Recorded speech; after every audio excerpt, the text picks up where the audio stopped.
looking for some hot action on the pool table this morning, Gethin.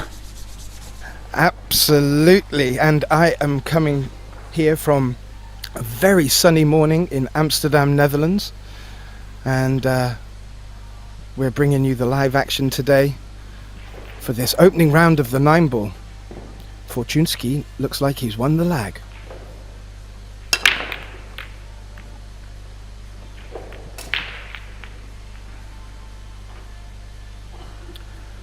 Now, we have had a lot of other disciplines this week, and I've been looking forward to this 9-ball event, Mark. The guys have had a little bit of it in their team matches, but now we get to see them on their own shoulders playing, and I think he's just fallen out of shape on that one. Other than that, a good break, Mark. Yeah, it looked okay. One ball went close, made the wing ball. Do love a bit of 9-ball as well. Love all the disciplines, but I think it's time for a little bit of 9-ball. A bit more relaxed than 8-ball and straight ball and 10-ball. Oh, Main difference, of course, luck is allowed in 9-ball. Don't have to call a shot. So we love a little bit of slop every now and then. absolutely. We get some good expressions from the players as well. When situations like that happen, you don't get that so much in 8 or 10, which indeed is cool pocket. He came round the back of the 4 there and has got shape on the 2.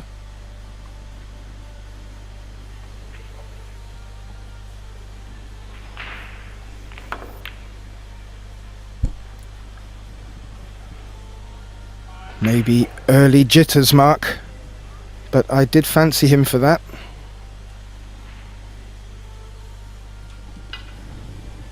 Possibly difficult cueing. Under the rail, never easy, especially in your first rack. A little bit unfortunate after playing such a great 1-ball, very, very thin cut on the one he played. Bit unfortunate to be right underneath the rail. So here's Mr. Rizzy looking to get busy. Yeah, we've both seen a little bit of Fabio over the past few days, and he is one good shooter, but I've yet to see him playing 9-ball, so this is going to be interesting. But he's been gifted a good opportunity here to win one against the break, Mark. Yeah, alternate break, which is my favourite format, to be honest. The break being such an important part of the game, only fair, of course, that both players get equal chance at it. A bit like serving in tennis. It's kind of that important. Yeah, and as with tennis, it can be just as important breaking serve, so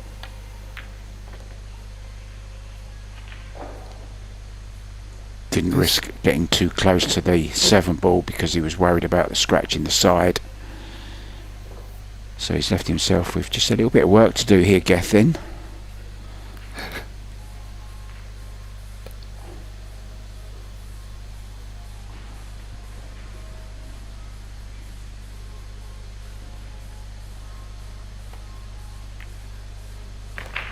Beautiful.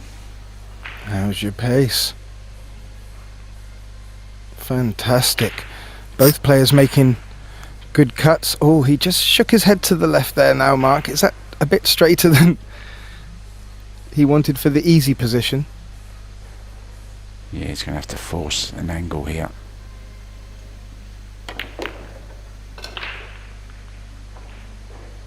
That's okay.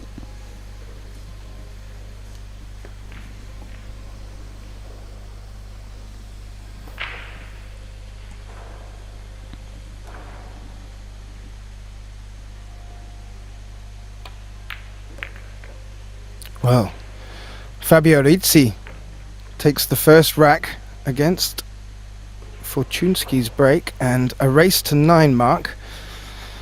How big are these early signs? We'll probably need to look at Fabio's break, I'm sure.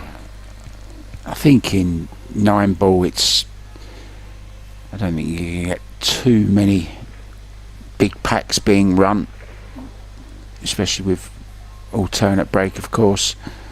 Early break of the serve this early doesn't really mean too much. It's not like Fortunski broke badly. He broke well, just got a little bit unfortunate with 1, made the great 1 ball, ended up really unlucky under the rail on the 2. And Fabio ran out. There you see table 2 in the background. Petri Makinen against Roman Hebler. That is available on Pro Billiard TV as well. Just click table 2. Back to table 1. Rizzy breaking off 1 in the side, 5 in the side, or a ball in the side. May have been the 4. And he's come out a little bit like Mitsko here. He's got a very, very, very, well, the thinnest of cuts. He's made 4 balls on the break there. If you're saying that we haven't seen his break yet, we have now. And Fortunski's seen it as well. He's felt it, I think. He's got to go at this surely, hasn't he? Cut it in.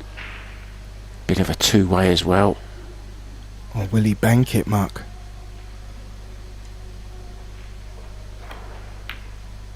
Both shots are on.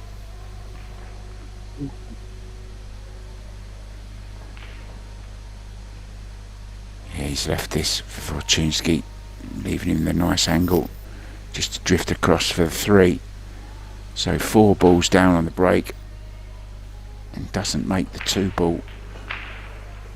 Frustrating for the Frenchman.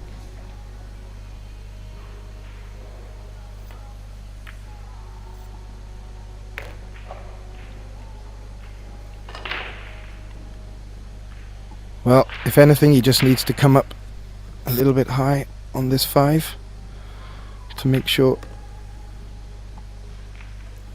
he can come down for the 7.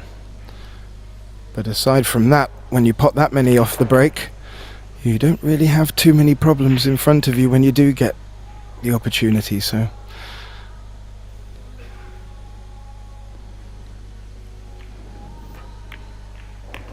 Yeah, Rizzy won't be feeling too good after making, well, it's kind of a double-edged sword, and it made a great break, but then missed that 2 ball, maybe wishing he'd have played safe or come up with something different.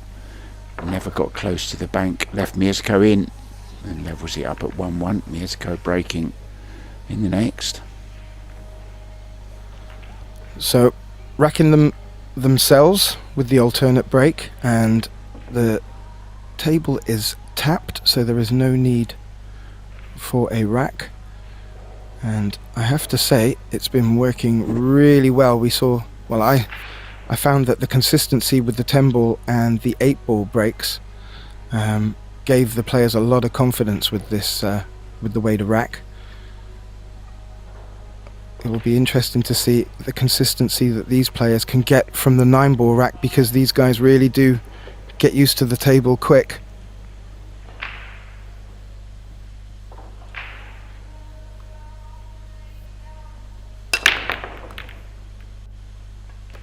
The 9 ball. Wow. That's as the quick best way as to you win can a do rack. I was a little bit shocked there. But that is our first 9 ball break, and it comes in the 3rd rack of this race to 9. And Fortunski would be very happy. He's sitting back down in his chair. 2-1 up. Link, and you'll miss it, Mark. Well, Rizzy made 4 balls and lost the rack. Mirsko Fortunski made 1 ball and won the rack. Work that out. That's crazy 9 ball for you. Yeah, exactly as you said it earlier.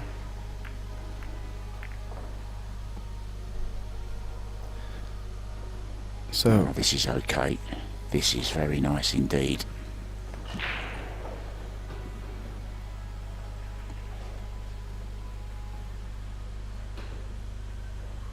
he's got the 2, 3, 4 up at his end of the table, and it looks like that 5 ball comes through the 8.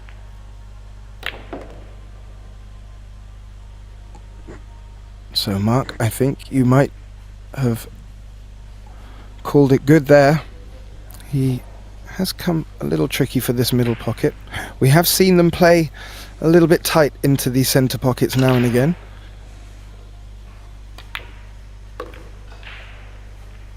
Oh, elected against it, Mark, and played the bank. Made the bank, but look at the 4.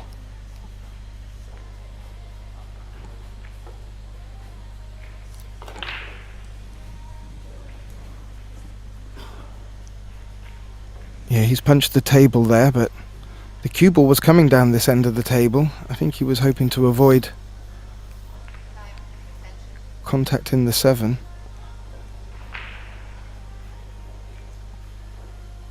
A big shot to take on this.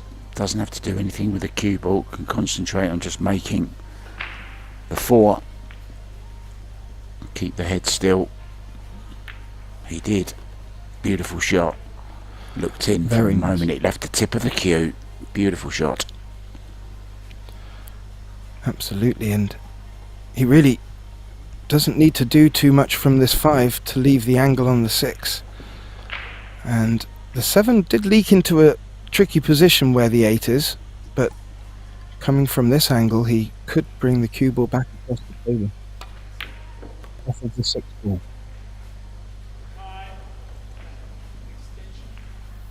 A friend of mine in my local billiard room was talking about this young man the other day, and I said I haven't seen him play yet, but I'm sure I will at some stage, and here I am 2 days later commentating on him, and I'm impressed so far with what I've seen. Yeah, we have a good French contingency here for this tournament, and he is really one of the picks.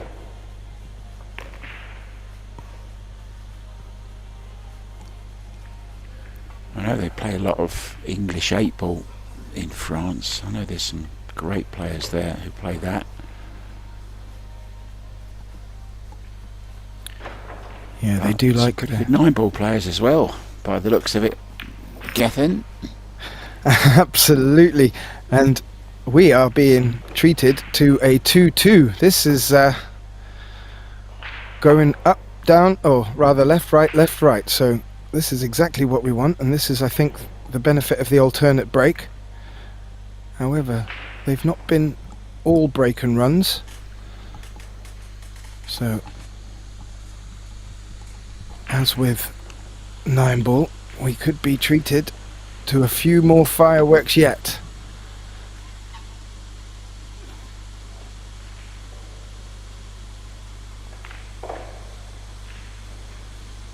Fortuni, left-handed player, playing from the left-handed side of the table as we're looking at it, with his Predator glove.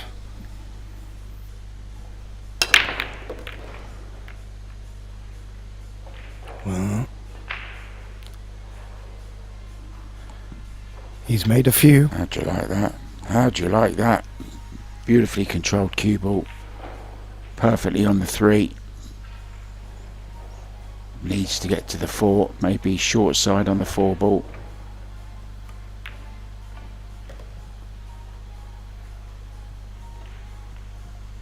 Yeah, and should be out. He should be in.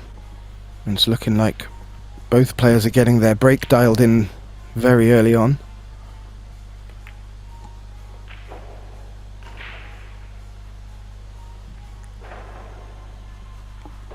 You get the feeling it's going to be a few errors in this match. It's either going to be a dry break or just the odd missed ball here and there. Yeah, you do. And Fortuni could have just dropped that in, but he's using the angles getting used to the pace of the cloth now.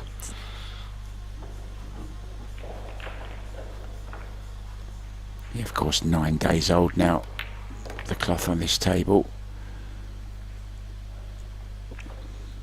Both players have had plenty of time to adjust to the conditions, so I'm expecting to see a very, very high quality match here indeed from all the players from this moment on. This is the 4th discipline now.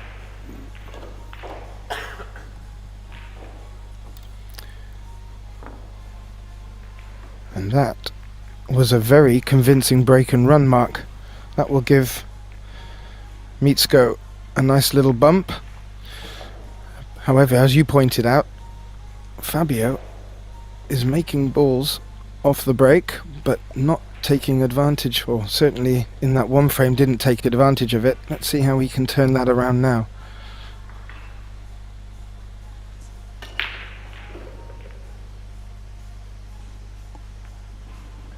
This is good stuff. Butcher.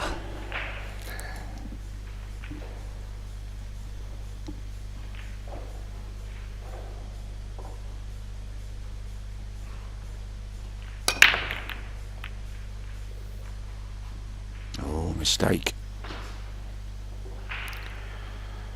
You were talking about the differences being a dry break, and a little wince of disappointment from Fabio there.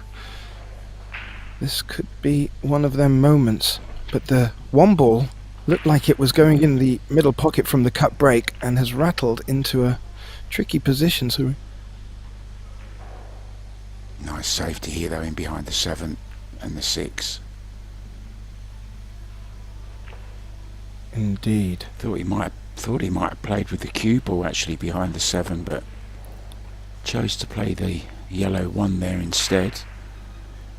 Fabio gone from making 4 balls on the break to 0. Now finds himself in a little bit of trouble here. He needs to just flick the second rail as well. Flick the 1 ball past the 7.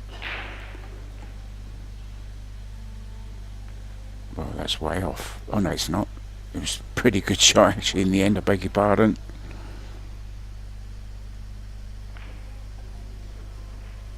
It was, really but what it's... he was playing for though. No, it wasn't, and it's given Fortunski a very good opportunity to get a very good position here, but I think he's not done enough. I'm a little bit surprised Fabio didn't play 2 rails to get on that 1 ball before, to just flick off it and come past the 7. Chose to play at 1 rail. Well, look at this for a shot. Oh, look wow. at this for a shot. Well, Mirsko must have thought, I've got him safe there. Cuts it down the rail like it's over the pocket.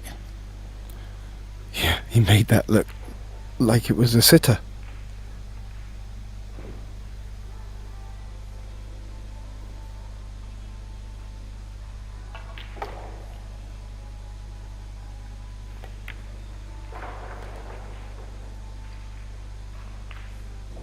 A little bit short, but it's okay. It's got angle to play with. Can play around 3 rails. In between the 8 and the 9.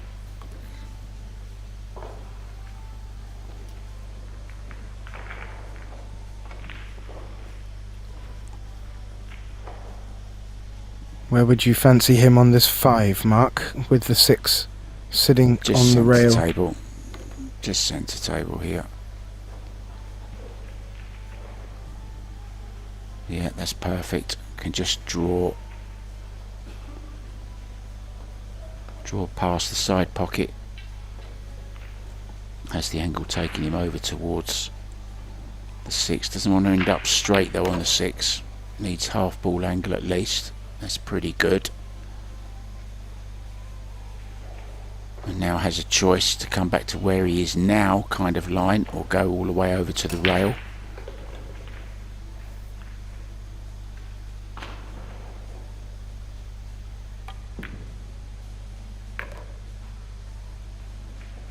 He's done just that.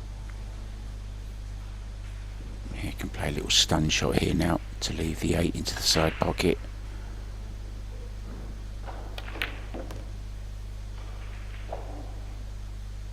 Good stuff. Both players in good form. Good to see. 9-ball, very, very good game to watch when you've got both players going at it. Yeah, very and impressive stuff. I think you alluded to it right at the beginning. The alternate break is my favourite. And format for breaking. And that is exactly what Rizzy needs to be doing.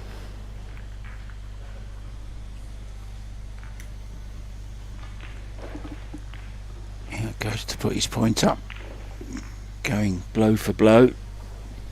Break for break, 3-3. And our beautiful Kalevi Hall. I mentioned during the intro that of your fondness for Tallinn, and you've got to see it in the flesh. I'm very jealous of you, Mark. Yeah, I've actually been inside that building. That's the basketball venue. Next door is the track and field and all the other sporty stuff like the high jump, the pole vault. And there's a lot of tall people in Estonia. I said last night in a match, they're the 3rd tallest nation in the world, men and women, and they love their basketball. And I actually went drinking with the Estonian basketball team once. I'm not going to say how it ended. Not very well. Well, I'm assuming it was just a sore neck from having to talk to them. Yeah, I'll never forget that day. It was in a bar called Nimeta, which means bar with no name. And it's still there today. How do you like this shape from the break?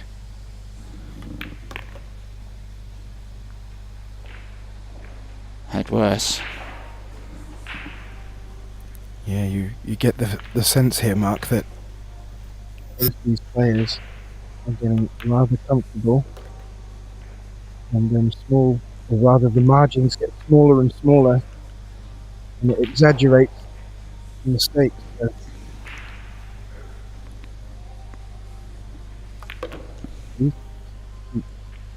playing like this, it's going to have to come down to a thriller.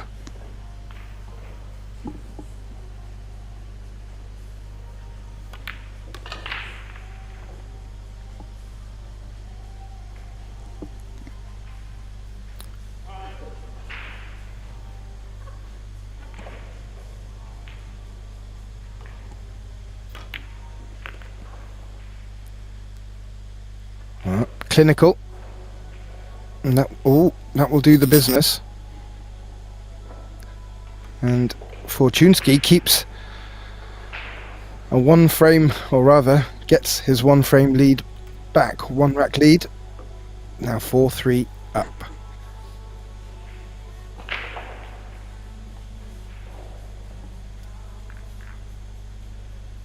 You mentioned the age of the cloths, but I can tell you now, these Simonis cloths still look on my screen the same they did day one. The guys the production team and the staff there are doing a great job keeping these tables looking so fresh.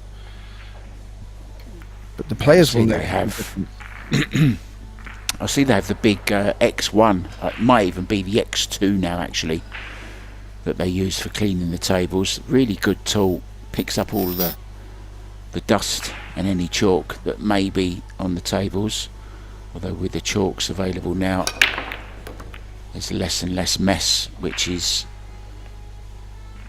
a great thing, not just for these pool tournaments but for room owners in general.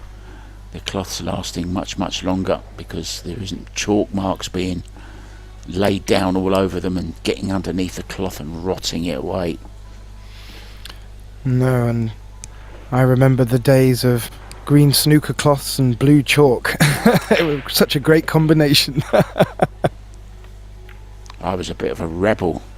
I used to play with all the old guys at a Red Triangle Club at the YMCA, and we had 3 tables up there, and I used to go in there, a young whippersnapper, 14 years old, smashing the balls around, and just to annoy them I used red chalk on a green cloth. Can you imagine? I would never do that now, and I apologise, guys, to everyone who I've ever upset by doing that. It's just an awful thing to do. The things we do when we're young, Gethin. Well, if the chalk was a free piece, if it was a free piece of chalk, you must use it, you know.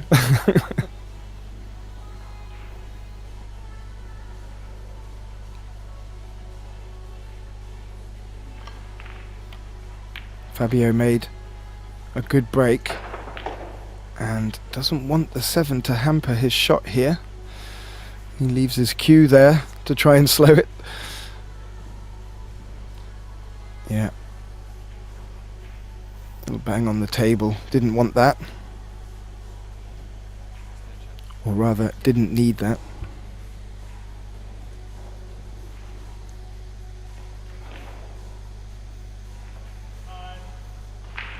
Oh, this is going very fast, isn't it, this match?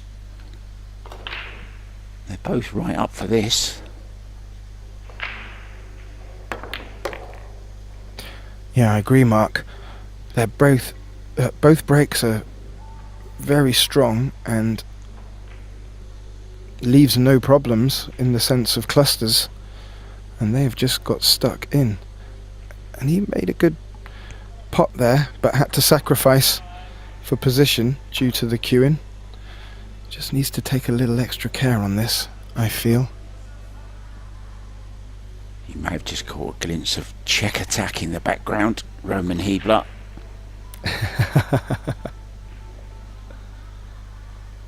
Oh, he's going to have to bank this.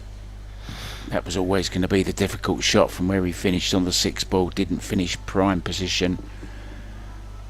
And he was trying to play this maybe into the side or even the corner. But he's overrun it. So we've seen him miss a bank on the 2 earlier on in the match, which cost him the rack. It isn't too bad actually. He lays okay. Has to watch the scratch in the side where he's playing the 7.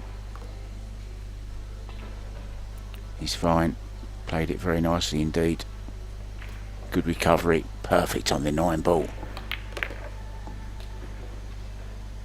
It's fast. Fast stuff indeed, Mark. Could have given himself a bit of trouble there. Came out of it great. That'll always be another little boost for the confidence. She mentioned in the background you see Patrick Epbf in his chair. And you don't often see that, so he must be having a big game over there on our TV table. This being the first round of the 9 ball.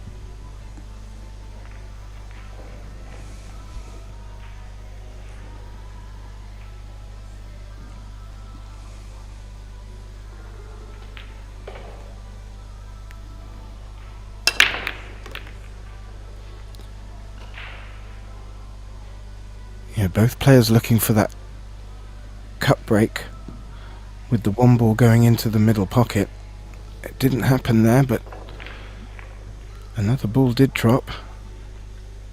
He does have a bank on this 1 ball. Does have an easy safety though. Nice wall of balls down here.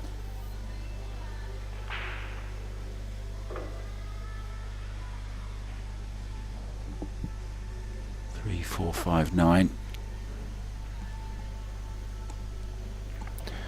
Yeah, a lot of traffic, and I think if he goes for the bank, the cue ball's head in that direction too anyway, which he will not want because he needs the 2 next.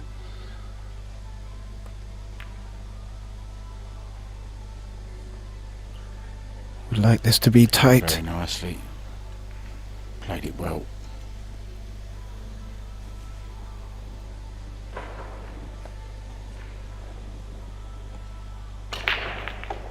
Yeah, I think he's ruled out any 1 cushion escape.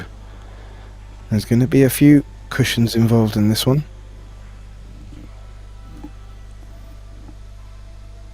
Yeah, at least 2.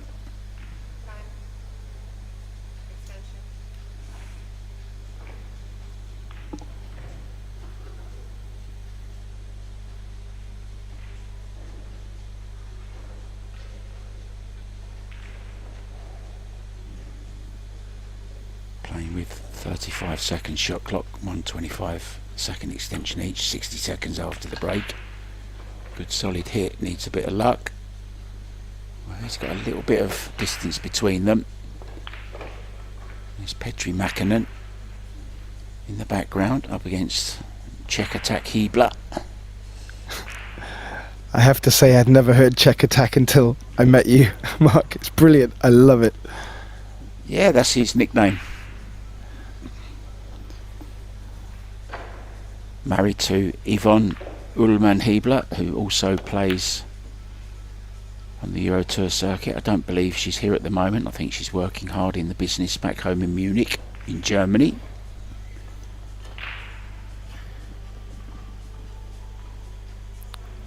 Meetsko's missed that one, Mark, and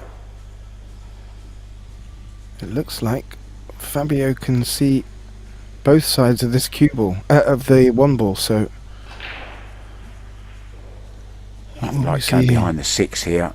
Cue ball behind the 6, 1 over by the 7. Oh, he's played another bank shot. He does like playing these bank shots, doesn't he? He does, and he was nearly fortunate with the 2 ball coming to his rescue. However, Meetsko had a similar, well, not a similar one, but had a long pot on the 1 ball and didn't make it, but this one he doesn't need to do so much with.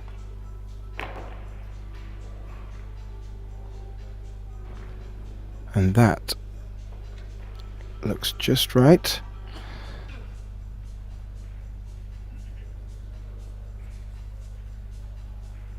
It's got the 3, 4, 5 down here next to the 9.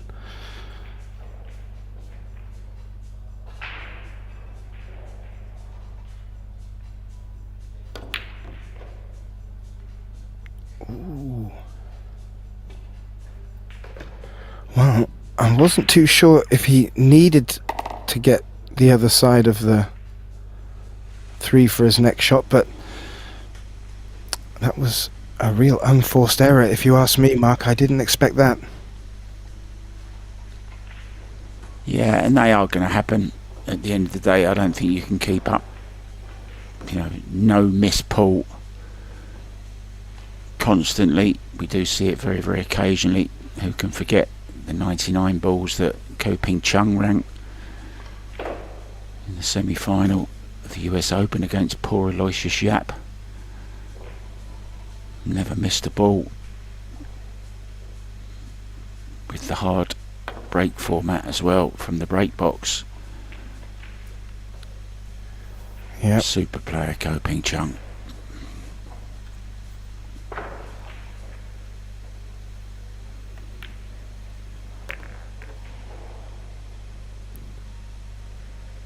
Well, he made the 3 look quite easy compared to where his queuing was, and it opened up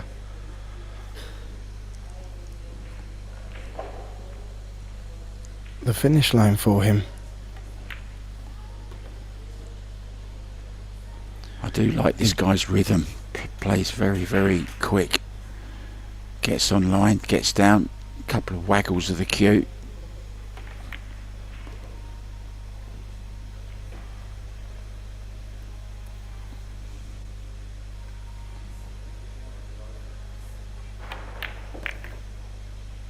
Fabio playing fabulous. Great stuff from the Frenchman.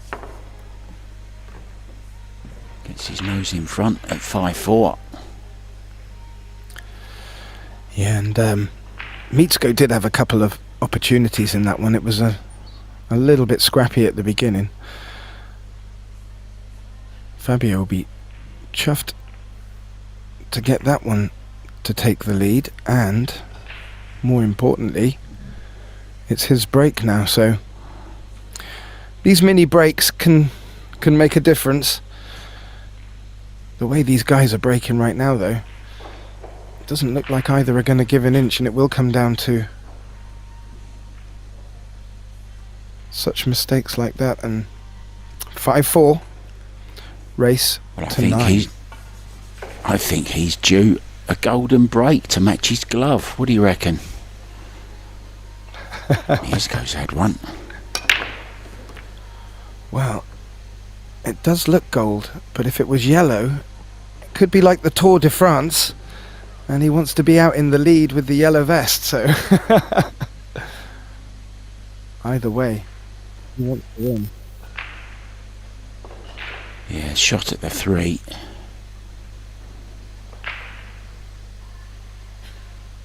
As you can see from that camera angle, the 5 passes the 7 if he needs to come this side.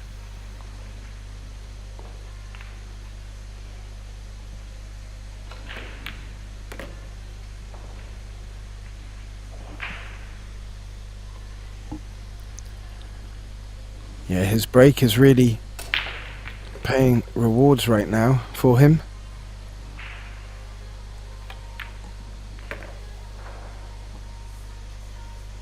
And he hasn't changed his rhythm at all, Mark. He's starting to, if anything, dance a little bit quicker, if you ask me.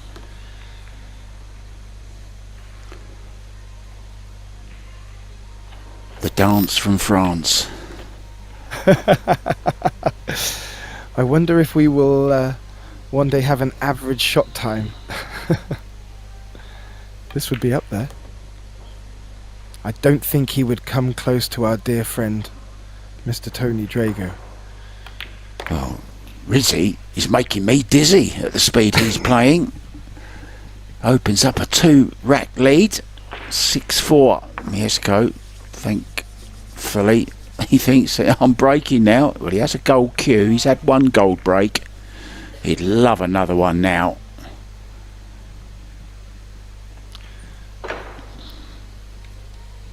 You have to excuse me there, Mark. I've just stopped chuckling. That was an absolute beaut from you. Rizzy is making me dizzy. Absolutely. And Mieszko will want to snuff out this little runaway. Oh, look at that kick on the 1 from the 8. That saved him. It did indeed, and he's left a really quite straightforward 2 here. Worked out absolutely perfect. He may not have had a look at the 1 ball had it not dropped. But thoroughly entertaining match this is. Both players on song. Great to see.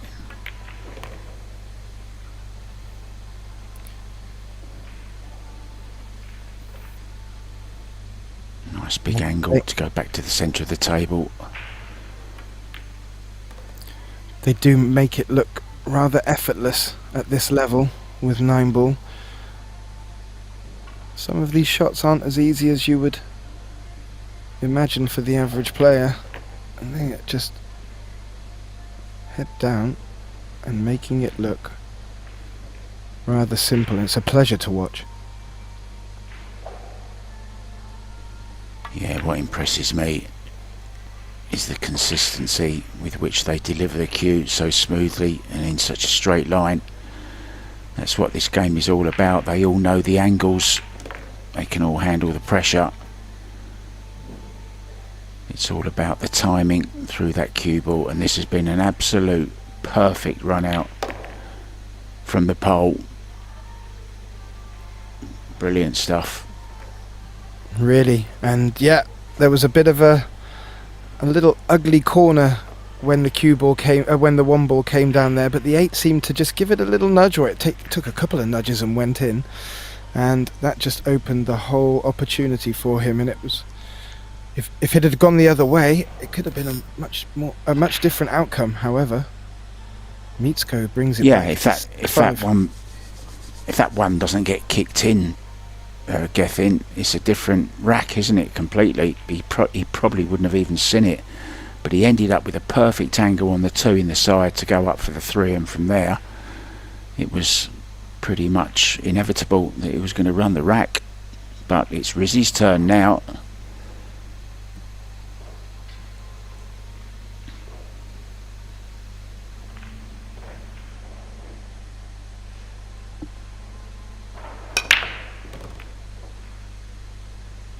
Putting the side.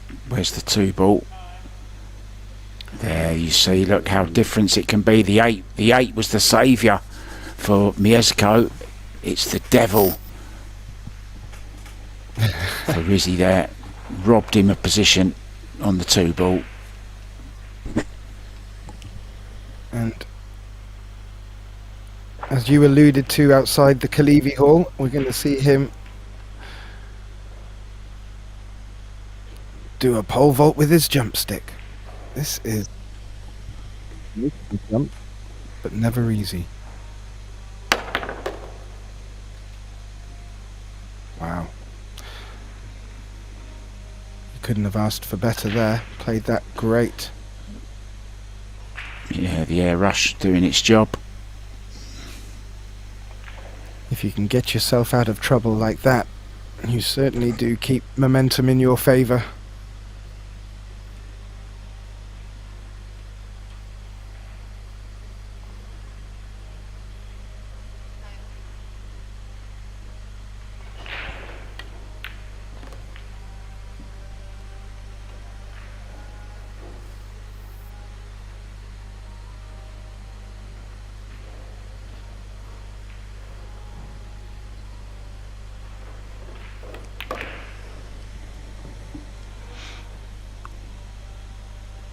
Once again, it's all looking very, very easy this time for the Frenchman.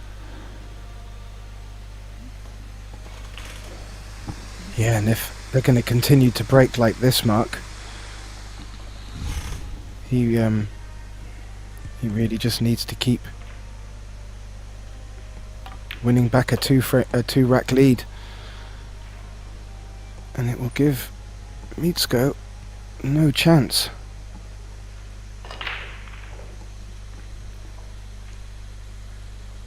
This is great stuff. A referee being called in just to keep an eye on proceedings here. He's going to nudge into the 8 ball here, nudge it over the side. All good. And now a little draw shot down for the 9 ball to make it 7-5, 2 ahead, just 2 from the 9 he needs. Well, it looked like, Mark, he was going to struggle after that break. The 8 ball did cause some trouble, and, well, Dizzy Rizzy jumped over and cleared the rack from a great jump shot on the 2.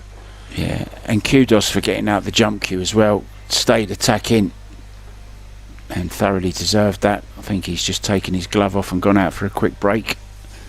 Gethin, I think we'll do the same. Come back when Rizzy returns.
as we just watch Fabio coming back from his rest break.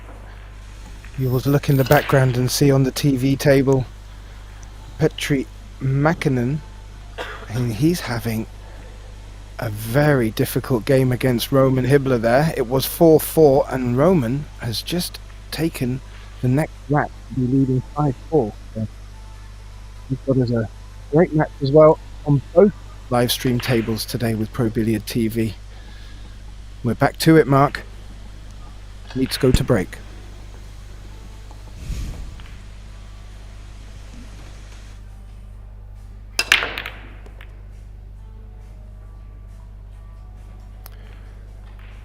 Well, he's made one off the break. The one ball is looking like it was just tracking past the middle pocket, and that will not be nice for Mitsko. Or maybe not. He can cut this. He can cut this in, no problem.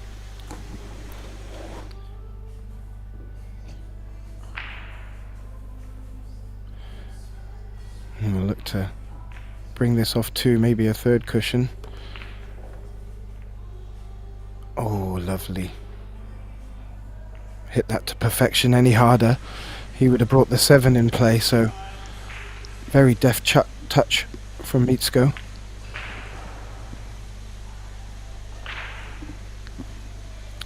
He might have to do the same again here, Mark, to get up for the 3. Maybe he can screw through a gap. Be very interesting.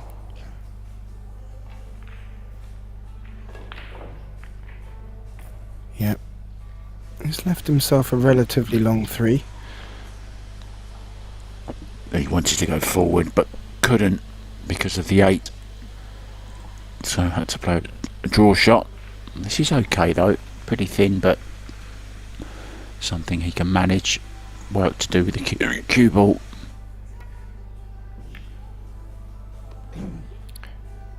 Yep, he's done exactly that, and he's left exactly, well, you wouldn't ask for the ball back here, so he needs to just float this up for the 6, and depending on his angle may want to come back across the table.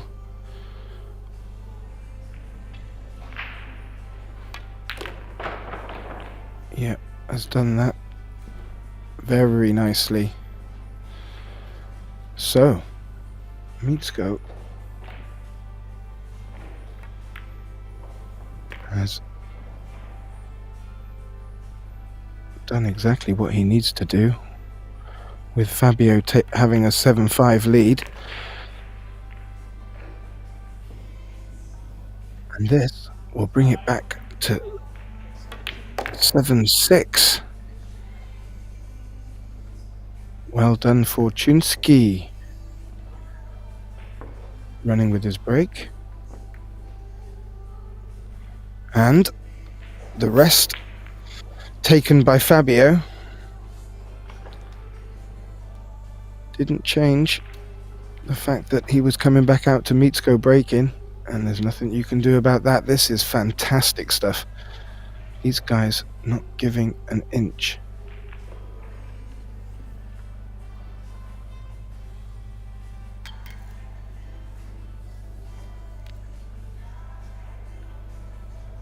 Fabio looking to keep this lead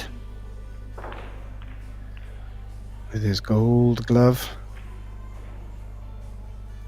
Looking for gold today.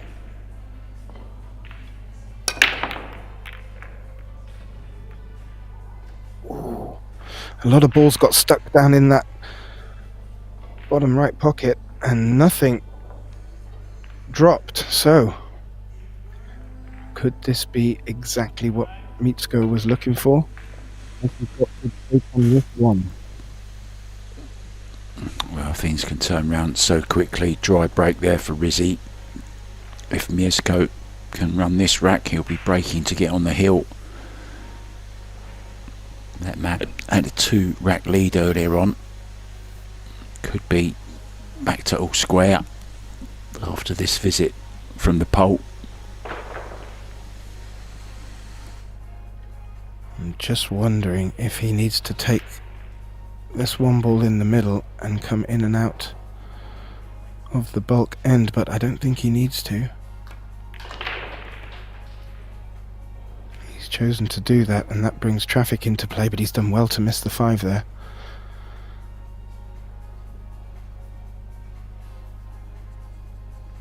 And now needs to bring the cue ball round the back of the 8 ball, and he's looking to get position on that red 3 up there. This isn't a certainty, and this is quite a difficult pot in itself. Right in the heart of the pocket. How's your pace? Well, write that down as shot of the match so far. Great shot.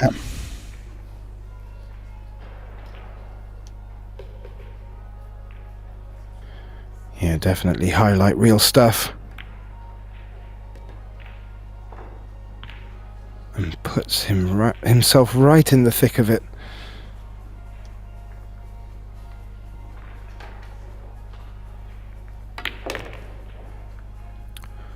A lot of deep screw, but the cue ball seemed to deaden somewhat. And a bow of the head from Amitsko tells us everything. This is not what he wanted. And Mitsuko, we have a shot clock.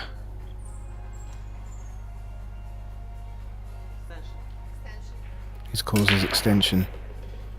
I think he's shocked. So, does he stay with the aggression and bank this 5?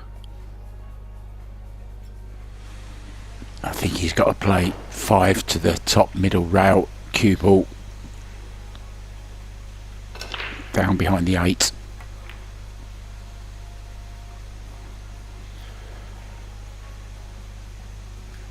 Or the 9 will do just fine.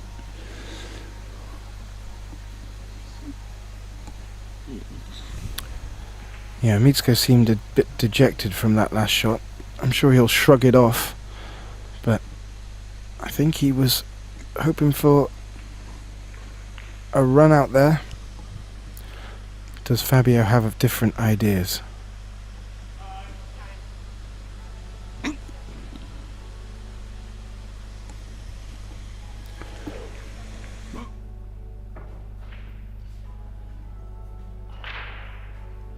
Looks to be going airborne.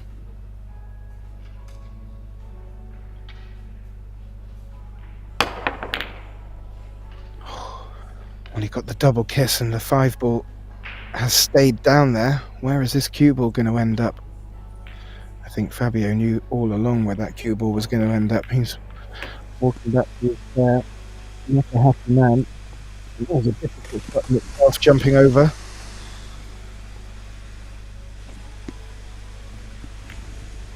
Mitsuko will be counting his lucky stars being back at the table, but I think he had to play that containing safety, and it has worked. So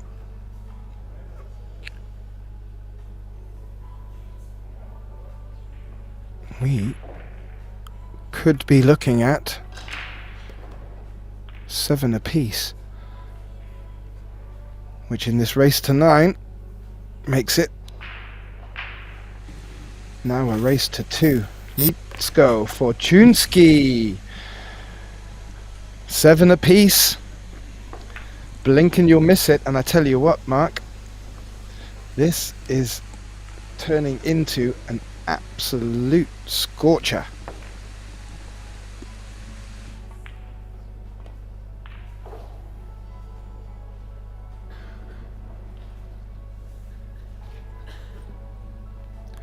And if you look in the background on our other TV table there, you see Petri Mäkinen at the table. He's playing Roman Hübler. And I'll bring you an update for that score after we see Mitsuko After bringing it back to 7 apiece, breaking, possibly to take the lead.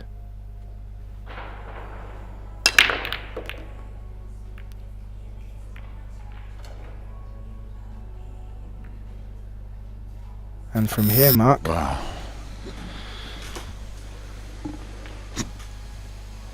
Look at this. Everything is on.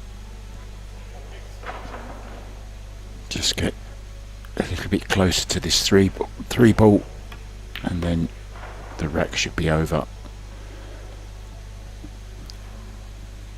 Yeah, absolutely. Work from 5 to 6 to 7, and then back down for the 8. It's a little bit of travelling to do, but nothing he can't handle. No, not at all. And these guys have been breaking great right from the get-go, and it's really putting down the pressure on their opponent. And I tell you something here, Mark. Mitsko, from trailing through the last few frames, has now got a great opportunity to find himself on the hill. And that will be exactly what he's looking for here, and he's not rushing. He's just taking his time, maybe looking at the 4 to 5. Always a little bit difficult to judge with the ball so deep in these pockets on these Predator arc tables, really asking a lot of the player's knowledge and skill. And a closer inspection. Is he looking just to go a little cushion first in front of this to run the cue ball up the table off the 4? Yeah, oh, great camera angle. You saw just a little nubble in front of it on the cushion. And then all about pace. This is good stuff, Mark. Good stuff.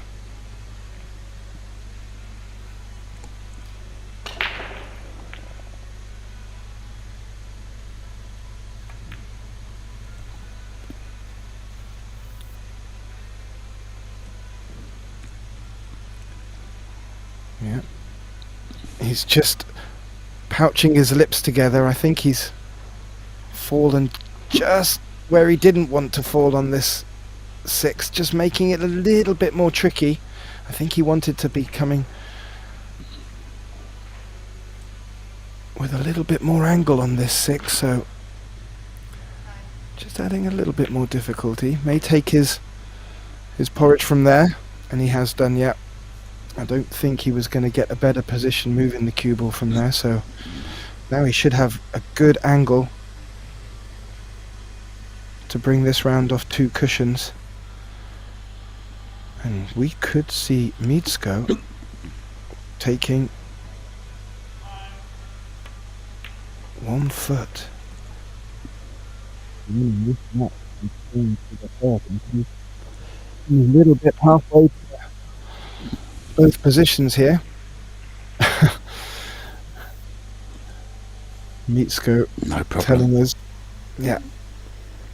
Side pocket, 3 rails, 9 in the bottom left-hand corner. Oh, don't scratch. Oh, don't scratch. He hasn't. He's played that to perfection, to be fair, Mark. Yeah, just caught the 9 ball. It was okay. Great finish, and I tell you what, I'm so impressed with the shot that he played in the last rack on that 5 ball. Instead of taking on a difficult bank, he played a great safety shot. Got him right back into this, kept his head. Other times, you know, in the past, maybe he would have let it get to him a little bit and just smashed out at the next shot, but kept his calm, kept his nerve and composure, and played that great safety on the 5. Says a lot to me about Mieszko's progress. So breaking to stay in this first round match. Double elimination, of course, but it's always nice to avoid the scenic route in this particular instance.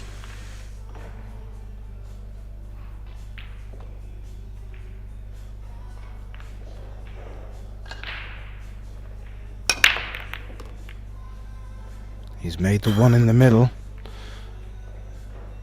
Has that 5 come over to hamper the 2? If it has... Oh, I think it's a foul break, Mark. From the reaction that I've seen, even though the 8 and the 4 ball look like they've passed, they haven't, and we have the 3-point rule in effect.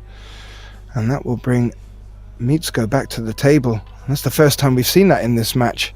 And it's unusual at the pace these guys are breaking.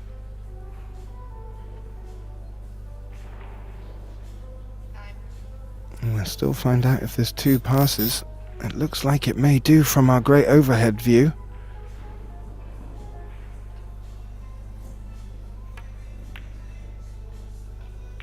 It clearly didn't. It was far too tight, and he had 3 balls there to use as a blocker, and I don't think...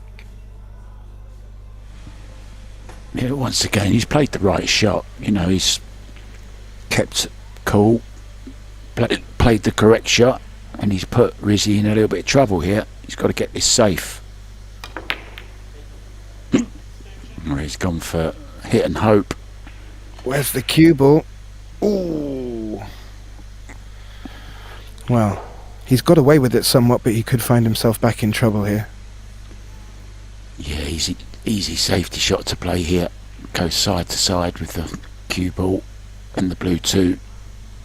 Cover behind them 4 balls. Yeah, and if Mitsko can keep the pressure on here,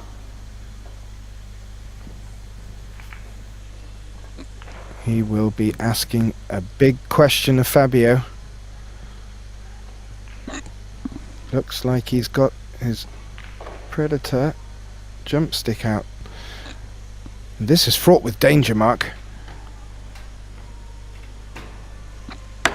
Could also lose the cue ball, but played it well.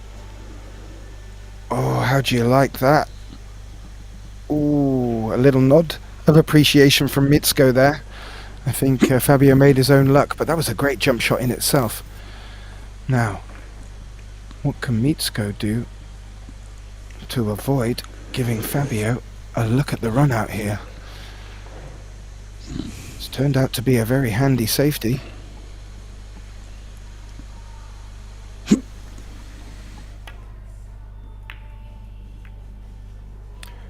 He played it 1 rail, but I have a feeling, Mark, that 2 ball can go through past in between the 3 and the 5.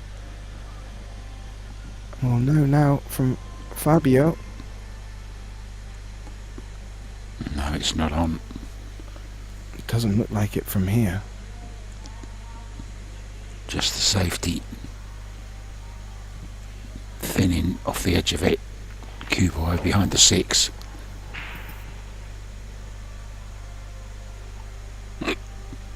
Well, is that good enough?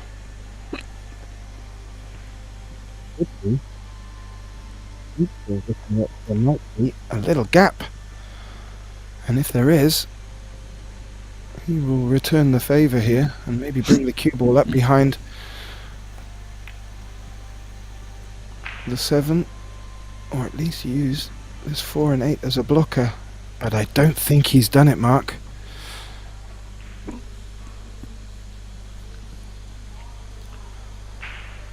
No. I think Fabio can see both sides of this.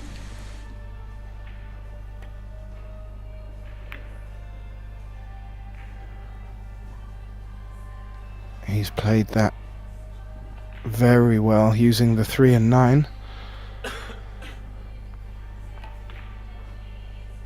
It's a 1 cushion escape, and these players play at a level where they do give themselves a very large percentage of going safe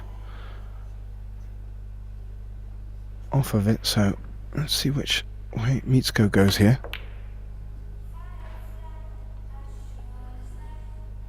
Yeah, he's got a great cue ball. Played it very well.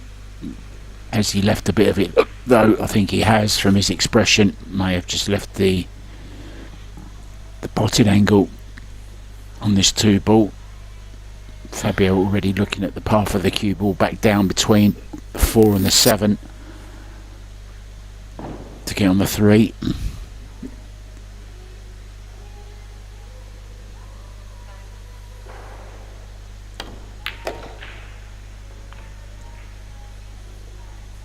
Oh, that's unlucky.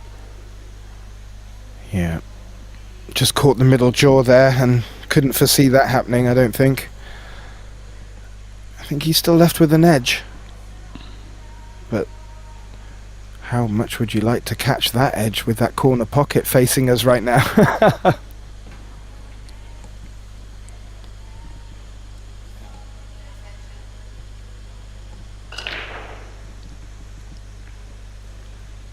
No, he is. Maybe able to see enough of it just to draw off the side rail over behind the 6, so he's going rail first here.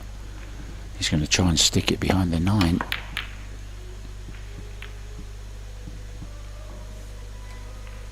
Yeah, a little bit of frustration there, I think.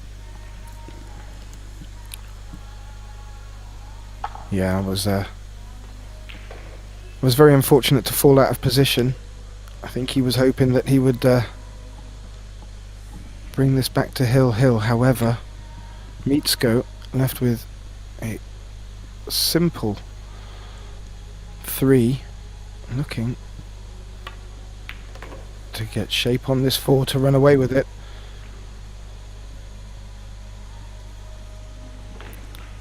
That 5 will not come down past the 6 or the 8, I don't think. He may need to put a little bit of a shot on this mark.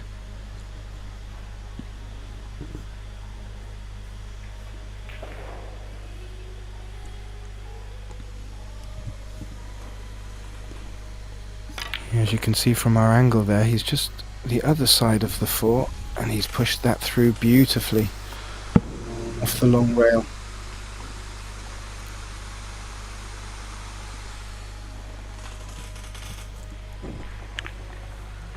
More men's 9-ball action coming up for you at 12:30, not long from now.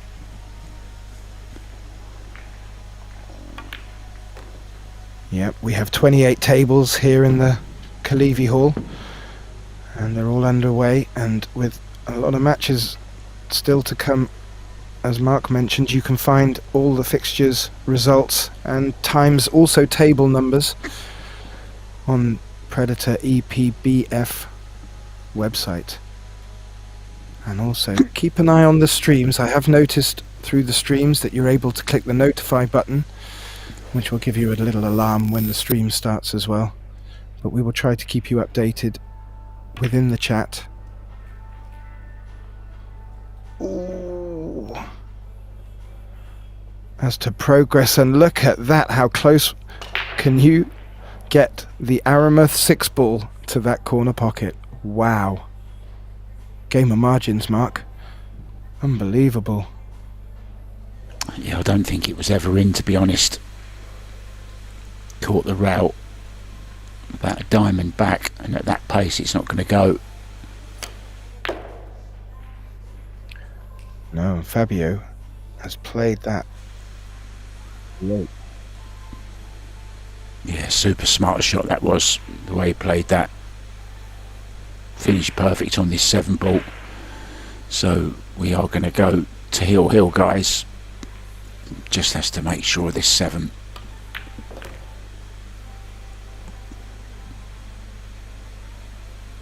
So sigh of relief. Must have thought it was going to be the one lost side until that 6-ball hung up. Oh, needs that cue ball to... God.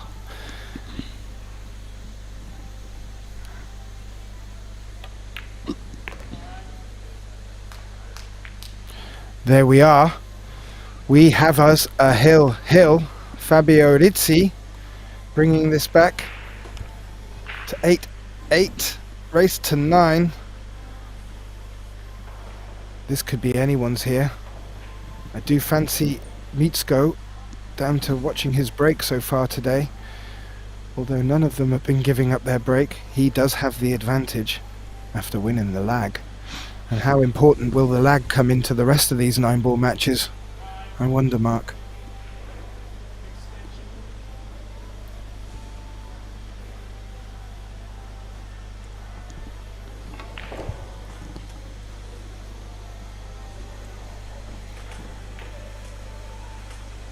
Hill, hill.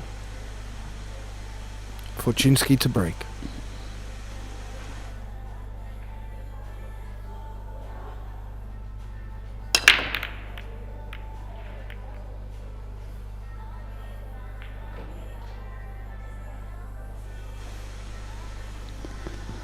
Well, of course, to script, it goes dry.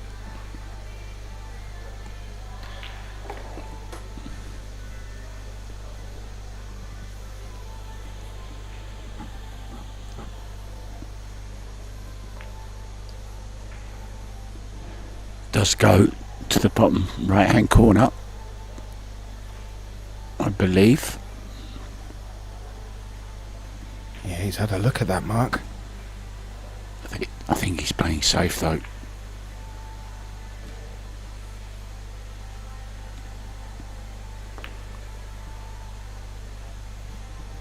Oh, lovely. That was a very clever shot. How about the Z shot here then from Fortunski, as he got some of the right hand rail. Not too sure, but if our good friend and colleague George was with us now, he would be talking about one pocket and all sorts of plays where sticking the cue ball towards against an object ball like that just limits so many options. Here for Mitsko, he's going to have to come up with something special.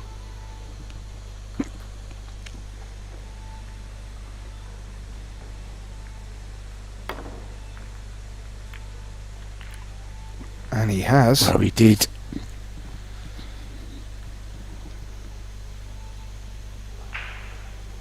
Did he leak? Jump stick comes out.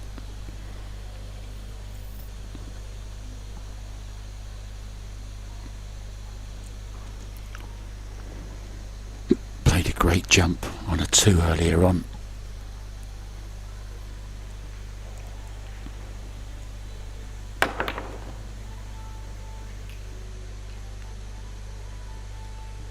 Thin on the 2 ball though.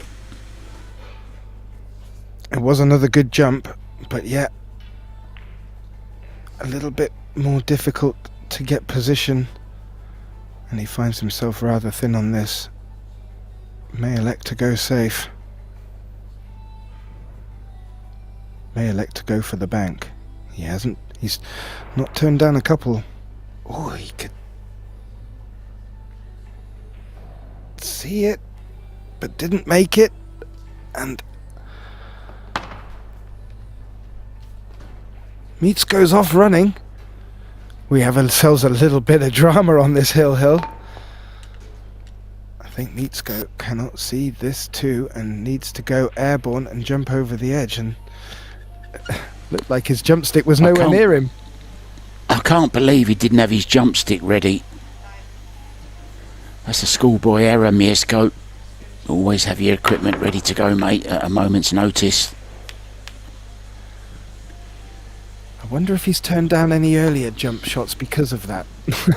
I wonder. He's played a lot of one cushion escapes. Yeah, not happy about that. Maybe ended up just rushing it slightly. There's a lesson there, guys, for all of you looking to get into the game and play to a high level. Always have your equipment ready. Yeah, and Fabio could have got away with his last mistake here. If he can make this cut on the 2 ball. And he cannot. Missed it as well. And he's been lucky again, though. Oh, You do Both get these have dramas on missed the hill. shots. 2 misses now on that 2 ball from that man there. Mieszko cannot see it. Yeah, 2 mistakes, Mark, but 2 safeties. You make your own luck. However, how will that play on Mieszko's mind at this late stage? He's got to go rail first here. Oh, he's played this brilliant. Don't kiss the fall, and he's okay. Yep, he's okay. Caught it on the right side of it. Great shot back there.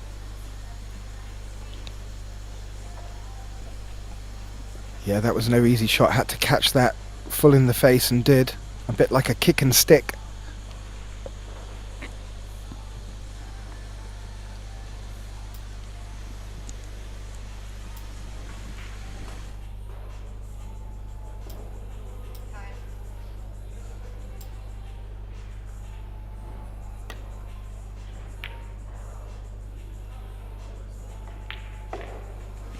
Returns the favour, but I think this is on.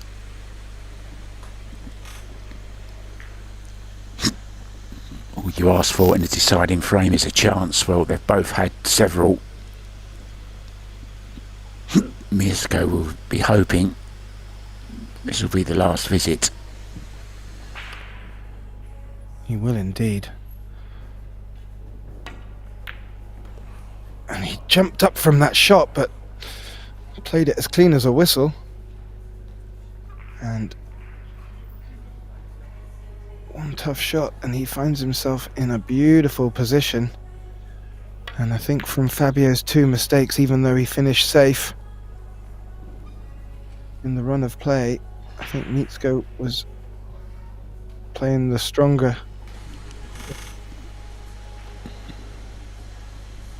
for this opening part of this rack. Can he deliver on the closing?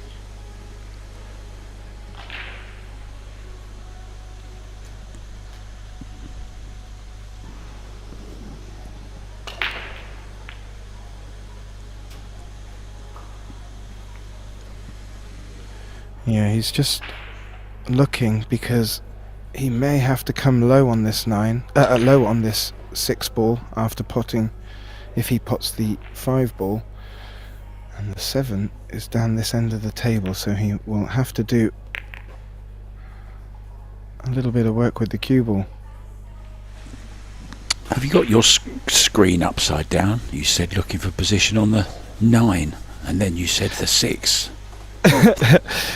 Yeah, no, I was.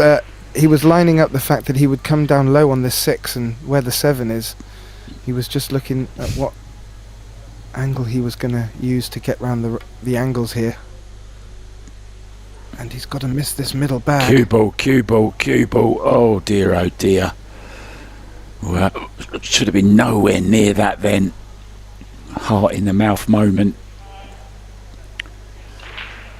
Oh, that was indeed. To think what had happened if that went in. That's enough to put anyone on tilt. Yeah. Both players shaking their heads at what could have been. Fabio at what could have been. And Mieszko what will be if he gets his way now. 2 balls left on the hill. Round 1 of the men's 9 ball.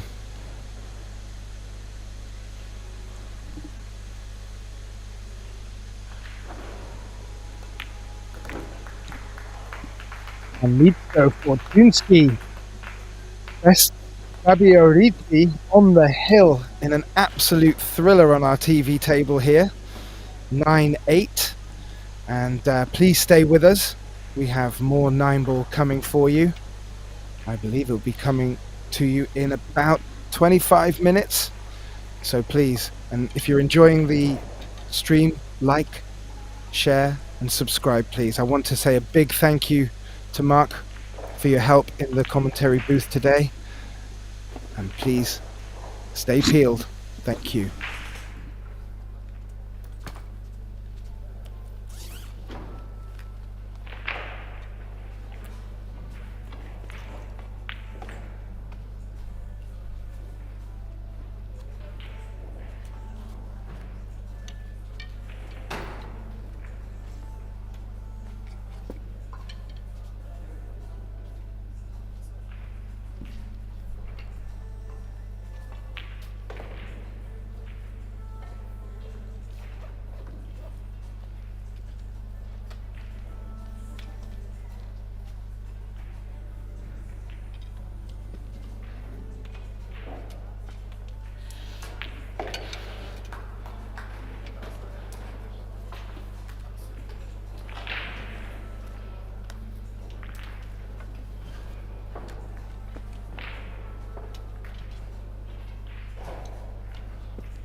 have 10 seconds left and I will call time.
the microphone on a stand, and it's in.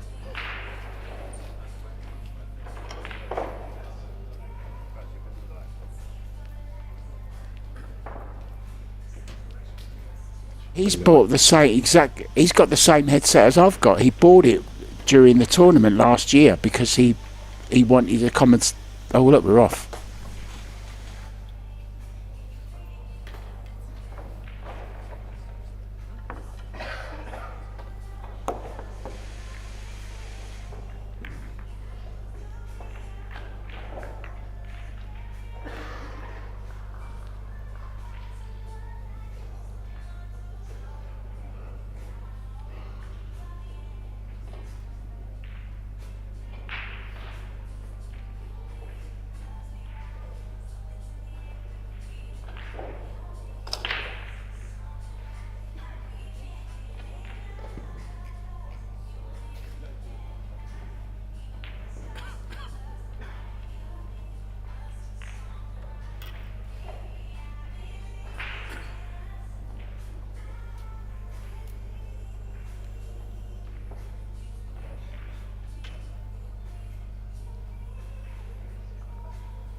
Apologies for that, guys. Just a couple of little technical problems. We've worked them out now. Ouschan won the leg and is breaking. Has a little look at this one ball, looking to send the cue ball over behind the 7.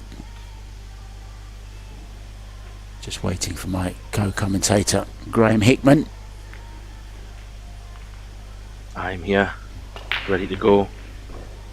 Interesting match we have here, Mark. Yeah, Gillow from Portugal against Ouschan. His little introduction. This will be a good match to see, I feel. I think Zhao is a decent player.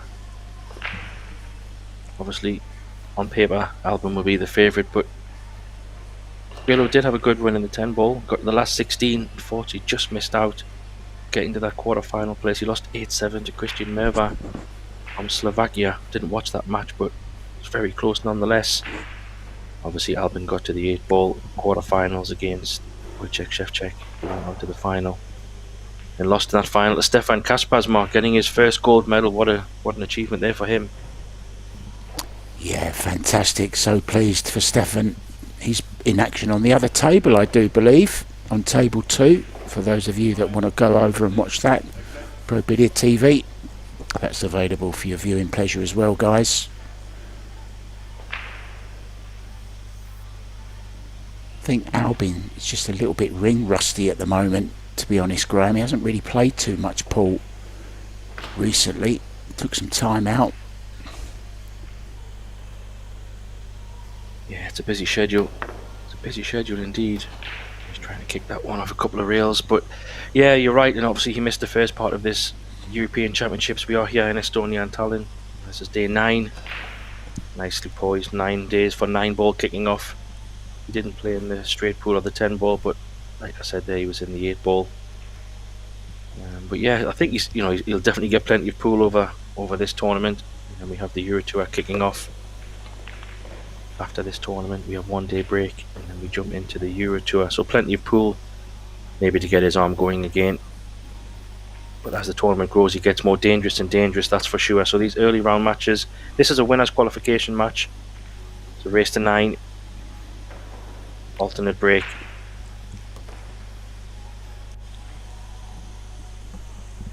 Well, we had 9-ball starting on day 9. We had 8-ball finishing on day 8. I guess we better have some 1 pocket next year on day 1, and we'll have it all done in a day. What about that? Yeah, great stuff. As a pool player, to come to these European Championships, not only a privilege for your country and big events, but I mean, 11 days of pool. Is there an event that gives you that much pool other than something like the Derby or something like that? But fantastic stuff. Great chance here for Rajao to get off the mark and put Albin under pressure straight away. I guess the nearest you have to this would be Las Vegas. 11 days with lots of different disciplines as well. So on a par, and that's of course Predator. So they're transferring it to Europe as well, which I'm loving. And needs a nice kiss.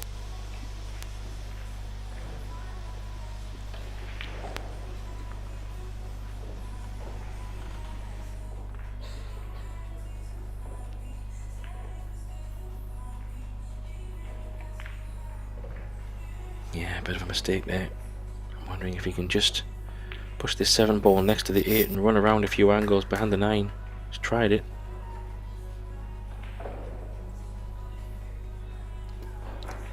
Yeah, missed opportunity there. We always say this, you have to punish mistakes when they are made. Albin will be pleased to come to the table. It's a bit of a... Yeah, Albin plays these shots very well. Bottom of the ball, 2 rails come around for the 8 ball.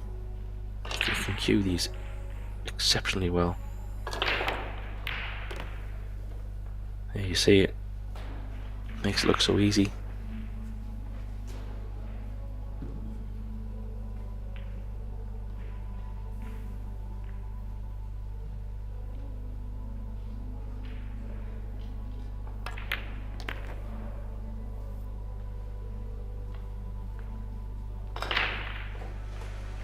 Just floats around the table like a swan, doesn't he? Yeah, he makes the game look very easy from time to time, that's for sure. His positional play is exceptional. I think you said this in one of our previous matches, Mark. His safety play, kicking and hooking and knowledge of that side of the game. I'd like to have an argument with someone to tell me that he's not probably the best in the world at it. He's just incredible. Yeah. Grinding out games and putting people in trouble is so top level. Yeah, he's world class at safety and kicking, and I'll tell you, he had a go at that 1 ball earlier on and he was within a whisker of making that in the side pocket, just a couple of millimetres to the right, and he would have made that 1 ball and we'd have all been grabbing our highlight reel sheets, writing it down.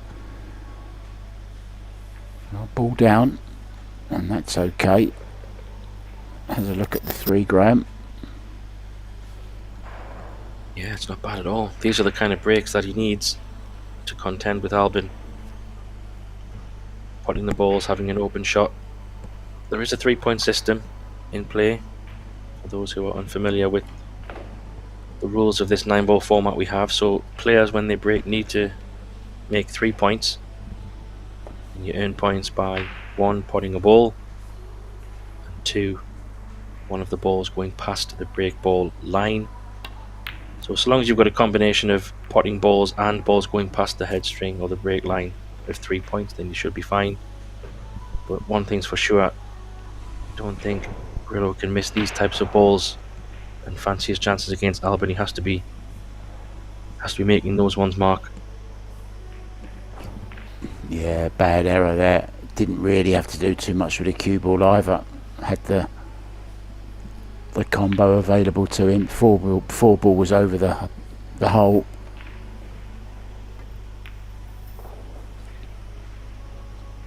Yeah, but I haven't seen him on the TV stream table just yet. He might have had matches over the previous days, so it might just take a little bit of settling for him. Of course, we'll give him his dues here. He does have a nice 2-reel kick here. Where the 4 ball is over the side, over the corner pocket. Don't think the scratch is on. It's hard to tell from here. Maybe the overhead camera will be able to see if there's a big pocket there above the 4.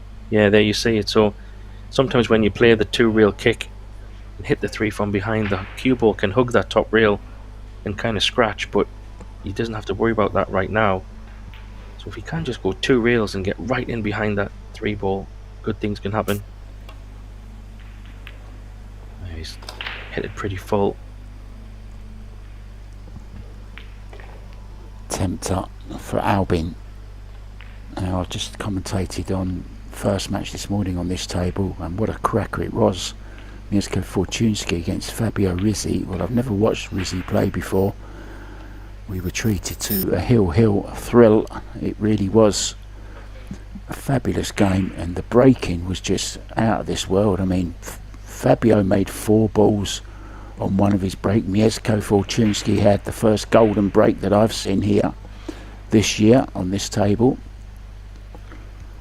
Both players breaking and running for fun. Just a few mistakes here and there, scattered over a couple of racks, but that was about the difference between them. And I know you had a pretty good match yourself as well over on table 2 with Roman Hebler. Yeah, I'll talk about that one in a moment, Mark. I'm absolutely gobsmacked at what I've just seen there by Albin. Talk about complete mishit. I think he was focusing so much on getting the cue ball up for the 4. He nearly banked that 3. He missed it by that much. Maybe early matches, just getting settled himself. But yeah, so you had an 8-7 thriller, and I also had an 8-7 thriller. It was Roman Hebler from Czech Republic against Petri Makinen from Finland. Crazy game. Petri just wasn't at the races, I have to say, in the early part of that match, and Roman picked up the pieces quite well, played pretty solid. 8-4 in front, I think he was. And then all of a sudden, Petri found a gear, breaks, a bit like what you said, putting 3 and 4 balls. And the pool gods turned on Roman a little bit, and he couldn't find the ball off his break.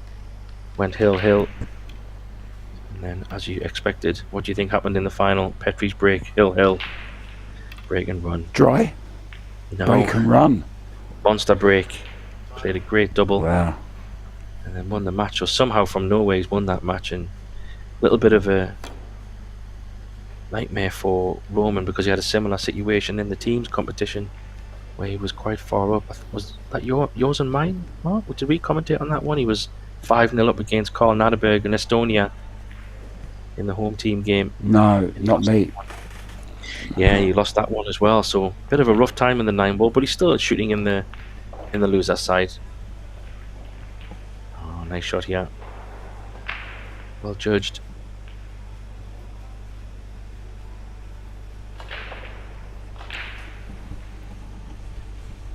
I think he took them here, Mark. He's going to have to go. If he can go inside the 8 ball and still catch Watch a the piece of 9 that. here. Yeah, he might have a chance. Watch the 9.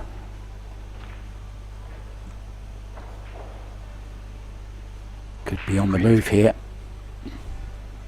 Let's see if he can catch the backside of that 3, but I'm not sure if he might be playing an edge of it. Let's see. Yeah, he's playing an edge. Oh, he's playing it full. What a shot this is. Hard to tell from here if he's left it or not, but he went for the controlled kick. Jump cue.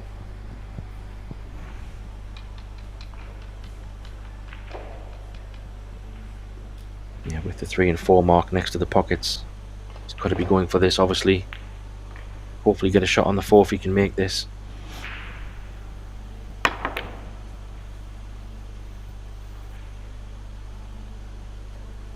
Lucky.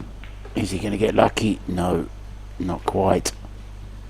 No damage done though. Could play the side to side safety.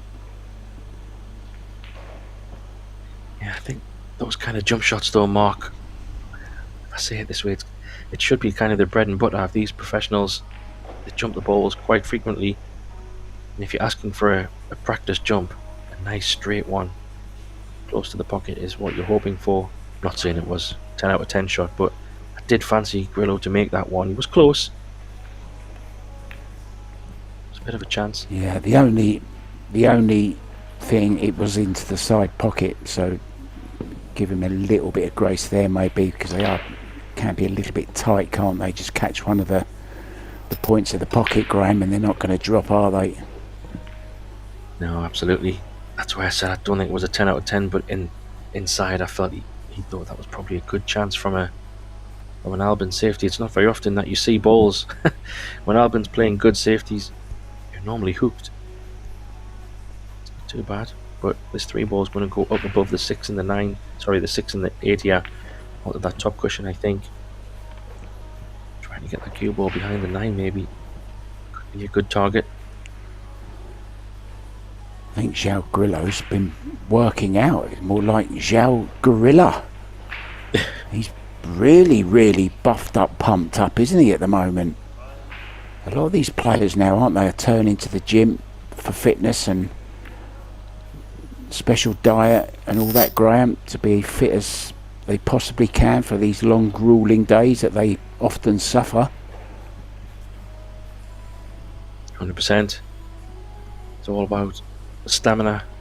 These long days, sometimes you can have 3, 4, 5 matches in some tournaments if you're going pretty deep. Of course, if you go all the way to the finals on some of these couple of day tournaments. Oh, this is a great shot, Mark. What a shot he's played there. Yeah, they've got to be physically fit and mentally fit. It can be quite draining, pool tournaments. Not just the playing. I think when you're playing, you're fully focused. But when you're waiting around, what do you fill your time with? Do you sit down and relax? Do you meditate? Do you go and do some exercise? So all these routines are super important to keep them energized throughout these tournaments. Bit of sightseeing around Tallinn. There's plenty to see around Tallinn. Lots of nice big churches, and there's a great place in the main square where you can go and stand on one particular brass plate and you can see all the big 4 top spires from the churches from that one position. That's something worth doing while you're there.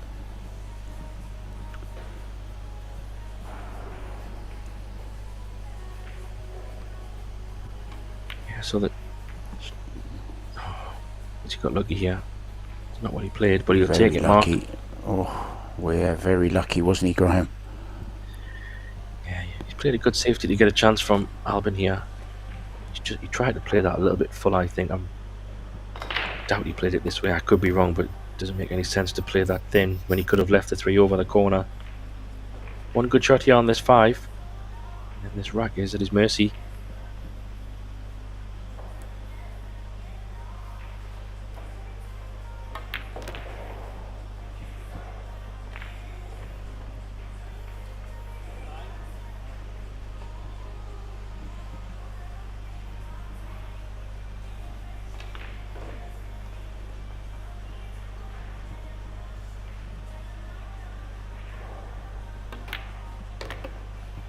Opting a stop shot, smart move, make the 7 ball as easy as possible.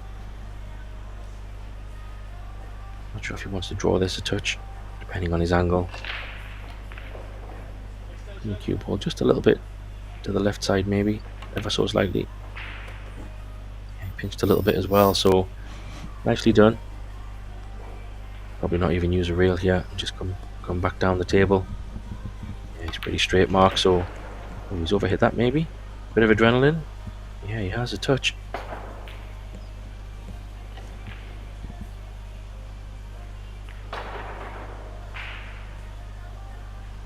Well, they both set their stalls out. That's going to be 1-1.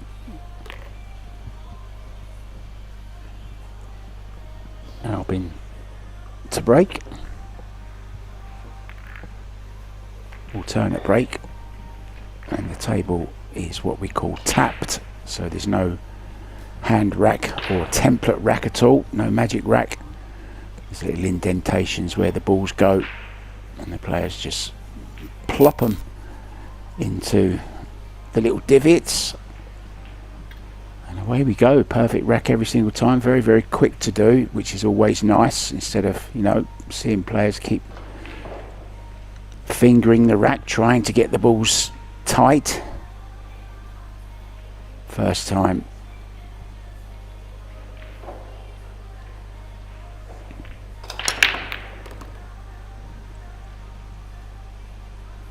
Nine ball barely moving, just rocking. Albin ready to rock and roll nicely on this 2 ball, leads him to the 3. He'll take that break any day. Yeah, what a great break that is, Mark. Lovely angle here to go up table for the 4, and where the 5 and the 6 is quite near to each other. Little work for Albin here. A choice of options. See how quick he's getting down. It's so straightforward. Up and down off one rail. I'd like to see him play at this pace more often, to be honest. I think sometimes maybe he gets bogged down in thinking just a little bit too much sometimes. He's such a great player, such a natural talent. That's what we tend to forget with Albin sometimes, because he's, you know, so, well, I don't mean robotic, but he has a certain way of playing. Yeah, methodical, and I just love to see him relax and just get that cue through the ball. I mean, look at this, he's just top quality pull from a top quality player. Yeah, and that kind of speed I do like as well. I think we talked about watching Conrad Ouschan, and he's been playing that kind of pool, what you've just seen there from Albin, for the whole tournament. And when you're in stroke, the game can look very easy. Yes, the balls have to be there to be potted, but I think when you've got a nice consistent flow around the table, yeah, it works well. And you've seen there, Albin looked very comfortable. Nice to see that. It was a great break, of course, but made very quick work of it. Puts the pressure straight back on Gillow here, trying to get a good break himself. Would love to do the same.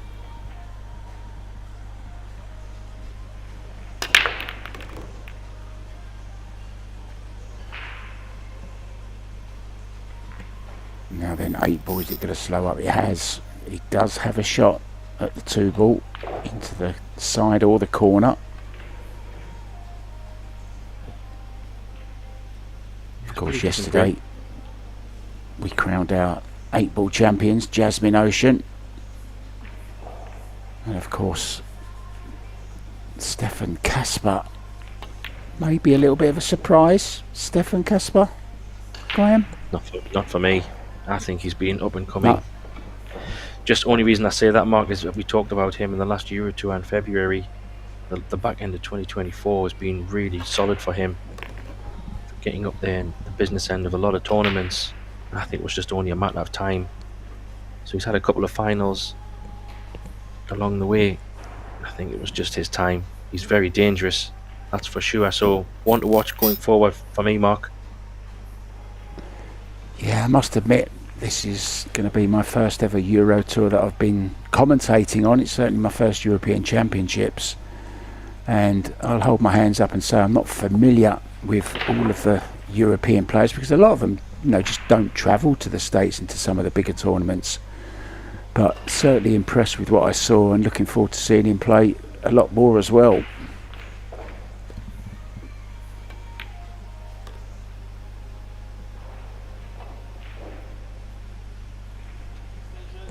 Yeah, quick question there. Just someone's asking about the micro tapping of the table. Does it actually impact the balls rolling over that area? Yeah, it's a good question.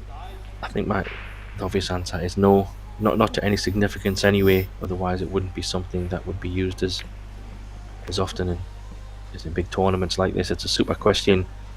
I think if the ball was rolling maybe at the slowest possible speed, maybe you would see something, but I don't think so. It's such a tiny thing.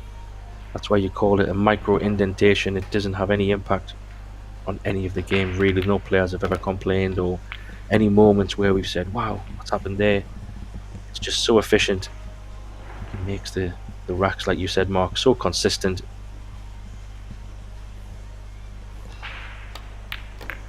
Yeah, it's just a huge thing for me how quick that they can rack them and get on with it, because that really is one of my pet hates when I'm watching a stream, and you know, it's taking like as long to rack the balls as it is to play a rack a pull.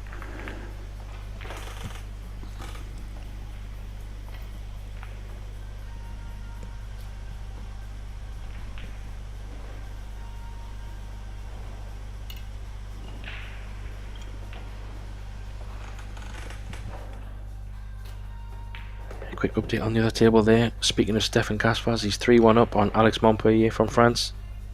As you can see there from the distance, he's at the table as well, so going well in that match. But we're nicely poised here, 2-2. Albin looking to do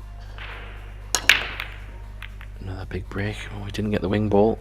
Did he get anything else? No. Could be a dry break, yeah. But no shot on the one.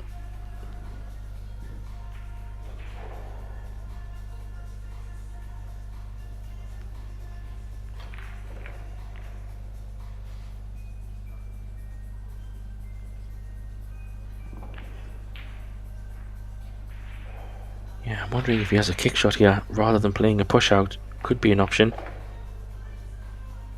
a bit of traffic down the table he could hide behind. Maybe just bend it a little bit.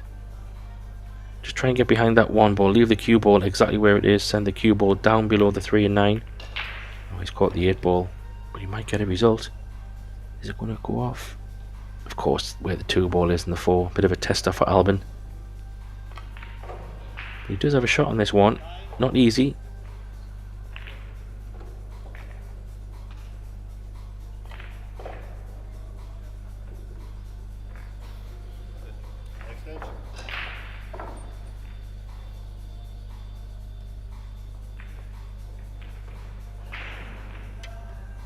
So Albin Big composing himself. He's going to try and maybe run around the back of this 3 ball.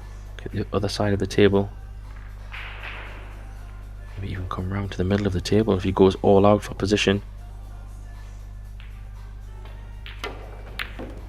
Yeah, he's trying to go all out for position. What a great shot this is.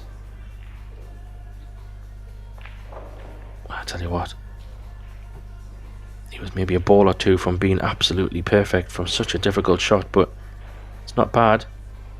2-4 combo.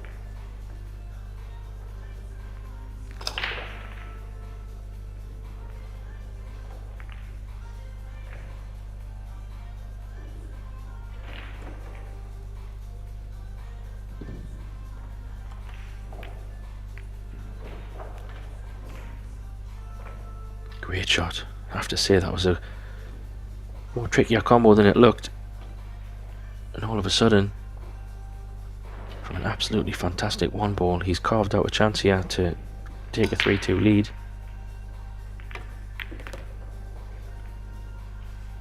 Yeah, nicely done. 5 over the pocket, so it's all about 5 to 6 really. Get nice on that.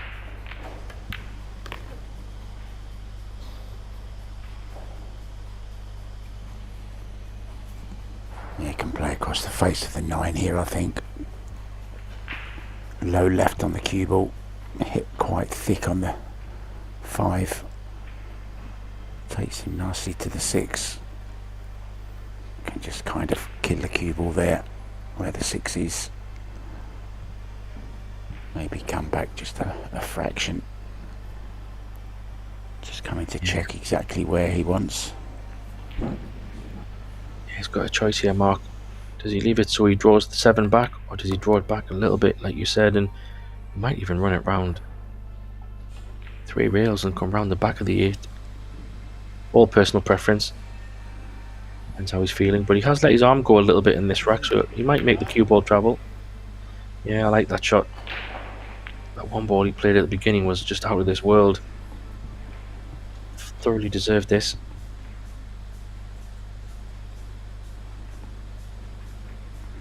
I'm sure we'll be seeing it again on the highlight reel, Graham, at some point.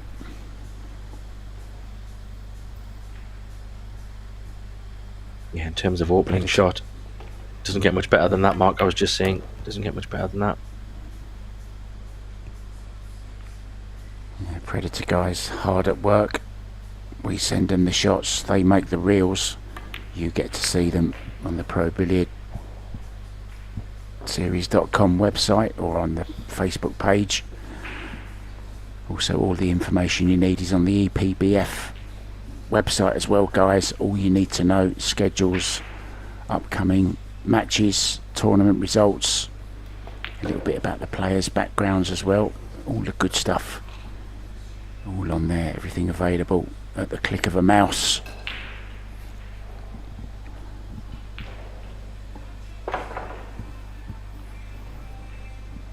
Looked like he was having a little race with him, with the cue ball there before the cue ball got to his cue. He had a little pep in his step there. Oh, 1 straight in the side again. Where's the cue ball? No good.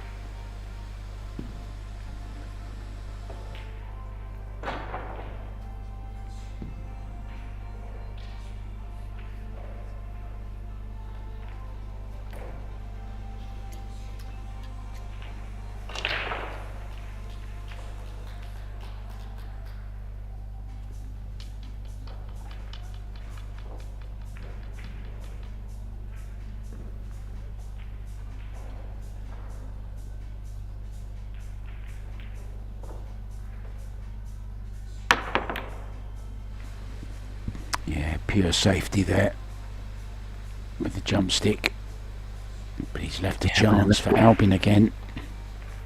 Yeah, he has. Balls aren't in a great position, but if you can get a nice angle on this 3 to 4,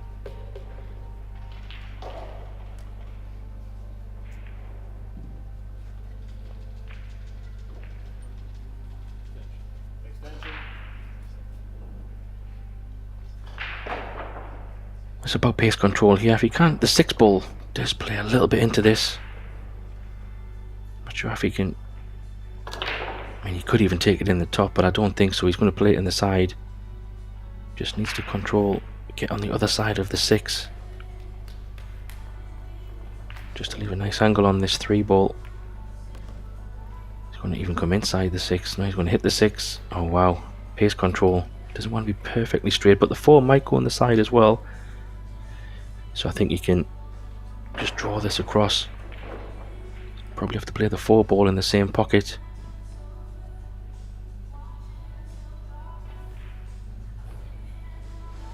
Yeah, that was absolute perfection, that shot he's just played there. I mean, put the ball in his hand and say, put it where you want. And I think he would have put it more or less where it ended up. Terrific shot. He hasn't played that too well though. Might have to use the 9 here. Yeah, just drift down. It's a little bit of a bounce. Yeah, he's played that well, Mark. Good judgment of pace there. Play the 5 in the bottom right. Probably just be able to hold this. Play the 6 ball in the top left pocket.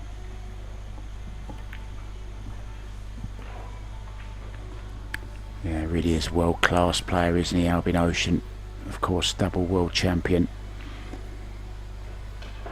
But really is a class player in every area of the game. A model professional. Just like his sister, does a lot of biking, lots of keeping fit.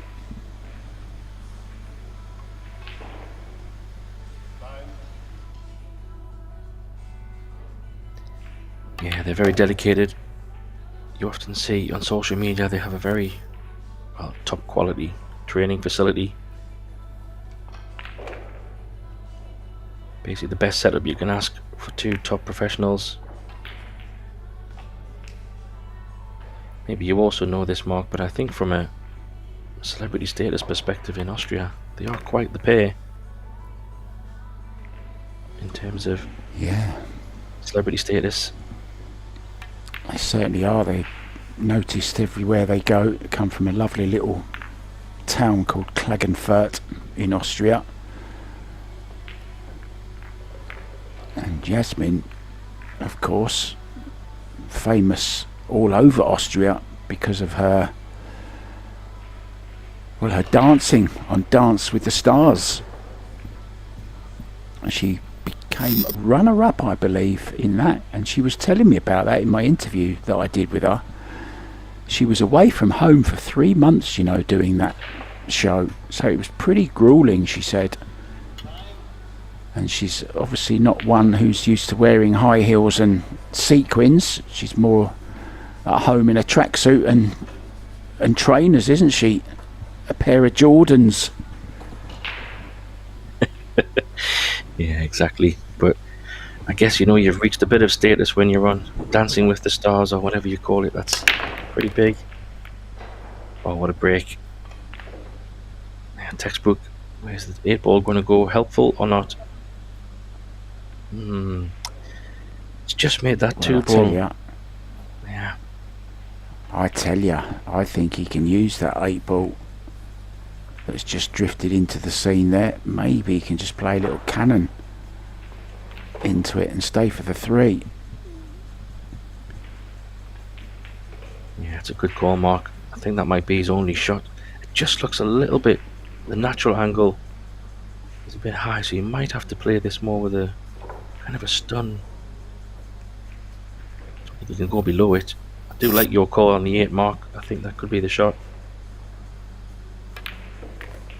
Now he's going around. Maybe he couldn't make it work. He's feeling it. He's feeling it, isn't he? Another great shot. Good cueing.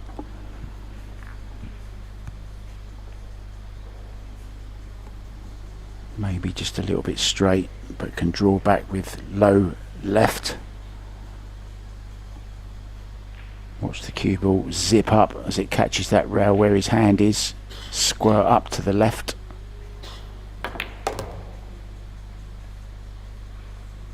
There you see it, just enough. Yeah, nicely He's done. looking honed in, isn't he, here? He is. He's looking very comfortable, a lot more comfortable now than maybe at the start. A few wild ones, but all of a sudden he's starting to get a bit of momentum here.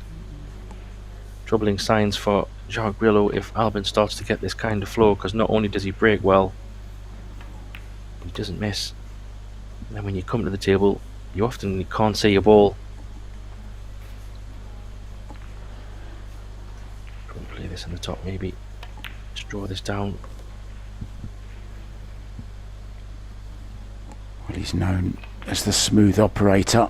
That was a great track by Sade, and Sade actually grew up just 9 miles away from me. Went to Clacton County High School. We used to play them at rugby. She didn't play rugby, of course. She was too busy in her music lessons. But yeah, Sade, smooth operator, Mr. Albin Ouschan, in command at 5-2.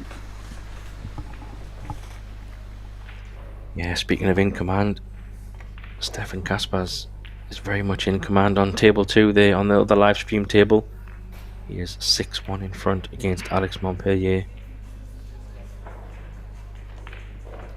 Going very well there. Coming off the back of his win, he'd be full of confidence.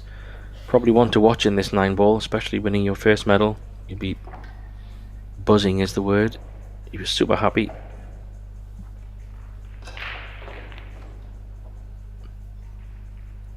But all to do for Gillow here. Needs another break. He did get a break and run, so he'd like to do it again. Gets the wing ball, nicely done. 1 ball's in a good spot. It's a great break this, if you can see the 1. Lovely break, nice 1-2 potentially. I don't know if he can get the 1 though, Mark. 8-ball might have just blocked it. Yeah, I don't think he can. He's got some of it, but not the potting angle, I fear. So looking at a safety.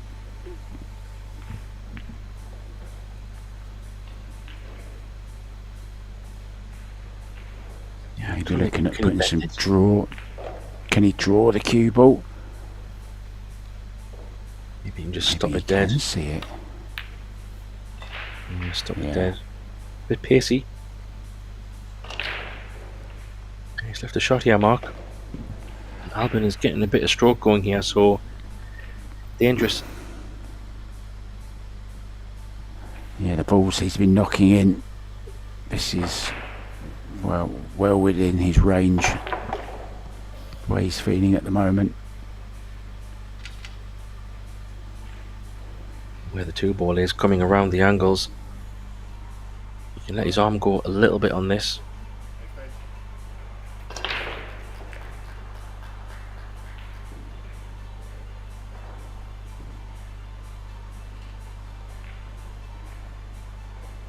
Probably going to put 2 reels, I think. Just drift it up. I'm just going to try and land below for the thin 2 in the side. Tell you what, that's a great shot. Nicely done. He's not just playing position, he's feeling it. He's feeling it through that shaft, through the tip, through his back arm. Everything in harmony at the moment. His timing is just exquisite right now. Playing some superlative pool.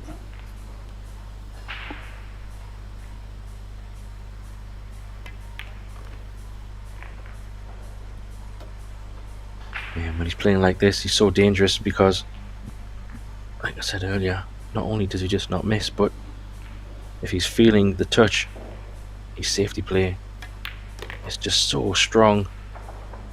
The amount of times you see players just not even getting a shot of any kind, it's kicking or jumping because he just doesn't give you an inch.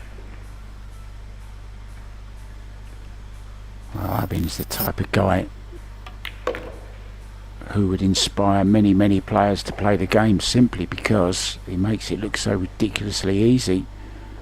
It's not until you pick up a cue and get onto a table and realise how hard these guys actually work and are working on every single shot they're playing. They're just making it look so ridiculously easy. Left himself a bit to do here though. Yeah, he just underhit that 6 ball, didn't he, Mark? And just left it a little bit, not awkward, but he had to put a little bit more of a shot onto the 7. He knew he was going into the 9. This is not a terrible angle though. And concentrate just on the pot. Natural position to come up and down the table for the 9 ball. Probably in the bottom left, judging by the camera angle, I think. Yeah, not surprised. Centre pocket, perfect position. Troubling signs for Gillow here with Albin in this kind of form. Well, it's poetry in motion from Ouschan. Fabulous. Once again, great run out. Not without its testers, especially that 8 ball, but just smoothed it in so beautifully. And he will be breaking to get on the hill. I beg your pardon, it's a race to 9, isn't it?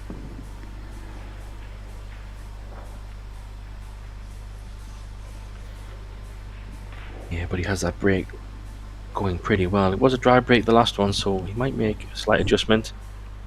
But he was a bit unlucky not to get the wing ball, to be honest. It did kind of kick into another ball, but I think it was on its way, so keep an eye on that 3 ball. Just on the corner of the rack there. He's hoping to get that in the bottom left corner as quick as he can without any distractions.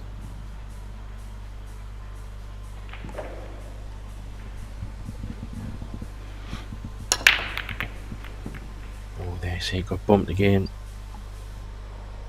Might have left a shot here. Yeah, he has.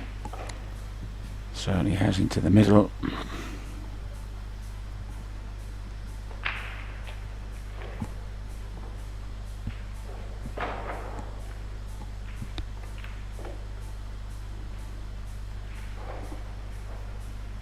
Pressure's on here. Just have a little bit of a path. Go down the right side of the table, but he has got a little bit of traffic. Probably go 2 reels maybe. Come back up the table. Just need to find a gap. There's a cue ball going here. It's not bad though from there. Can he cut this in? I think he can. And the 3 ball is all the way down the bottom of the table, so that will make his job maybe a little bit easier.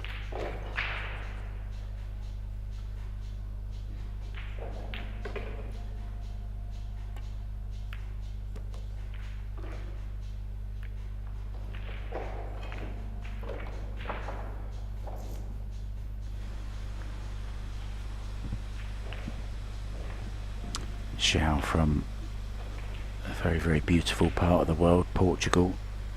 Spent a year there myself in Albufeira.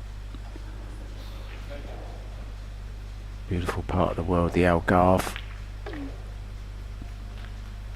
Didn't see too many pool tables when I was there, but the beaches were out of this world. Nice shot there, Graham. Yeah, talk about pace control.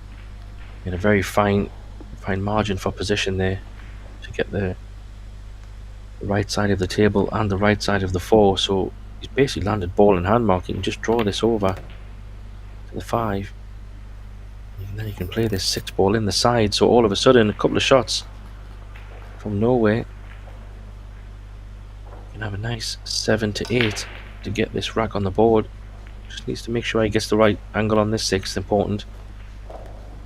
He's good. Well done. Great 3 ball.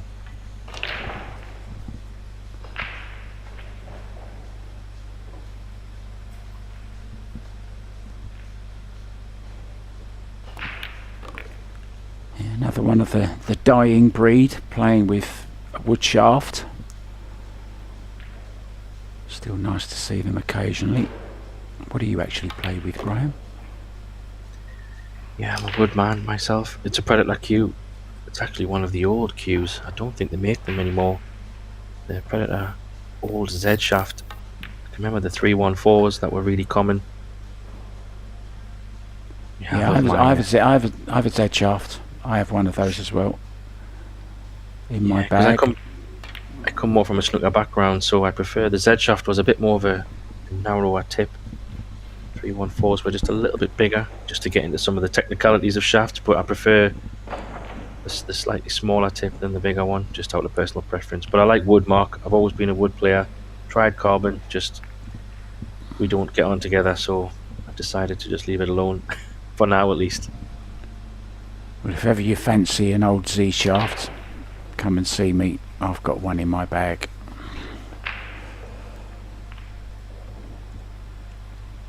Yeah, good to know. I appreciate that. Like hen's teeth, hard to find at the moment.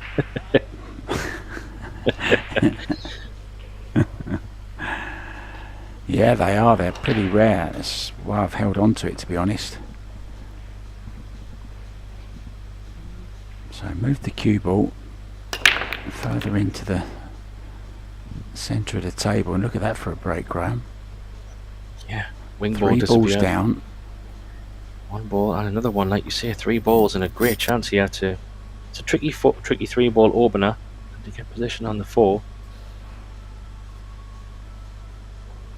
Just wondering, is the 9 in play here in terms of, is he going to make contact with the 9 if he pots this 3-ball? Not sure if he can just.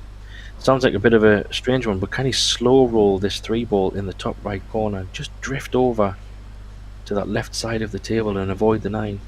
Looks on to me, just drop it in.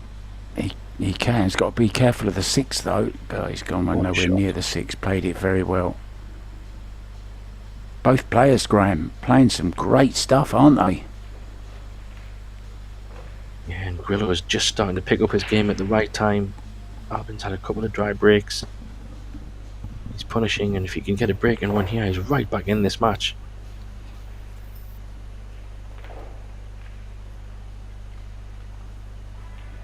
Time, extension.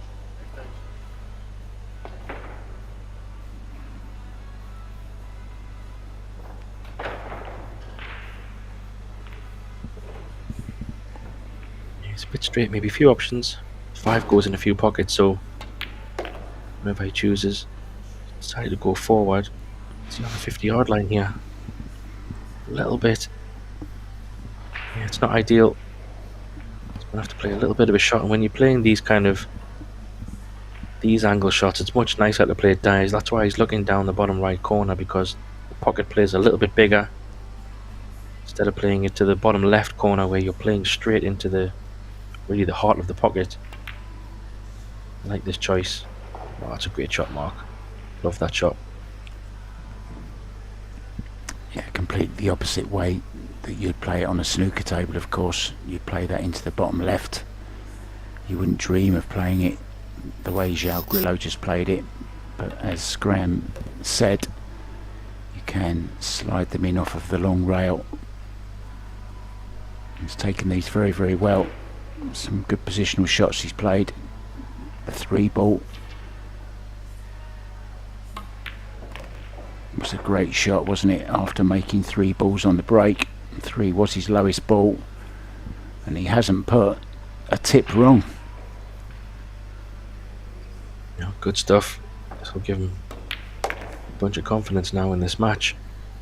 Telling Albin that he's still here. You're not going to run over me. 6-2 down he was. Now he's back to 6-4. Quick update on the other table. Stefan Kaspar's extending his lead to Alex Montpellier. He's 8-1 up. Race to 9, so he's on the hill. Could be a bit of a quick match, that one.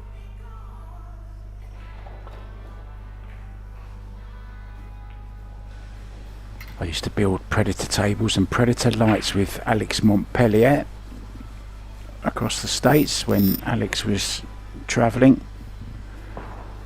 And Kang Lee as well. Tim de Ruyter also was involved in all that side of things as well. That's how we cut our teeth, Graham, doing stuff like that. Man of many talents, Mark. I didn't say I was any good at it. I was just thinking on the positive side. You observed very well, did you? You're a great observer of the work. Put it this way, there was better observers than me, that's for sure.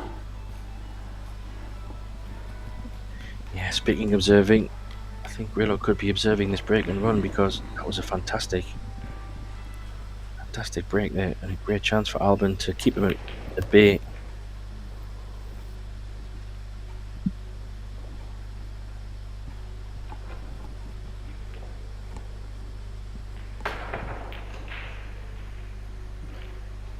Yeah, nice easy positional shot to play on the 4 into the bottom left hand corner.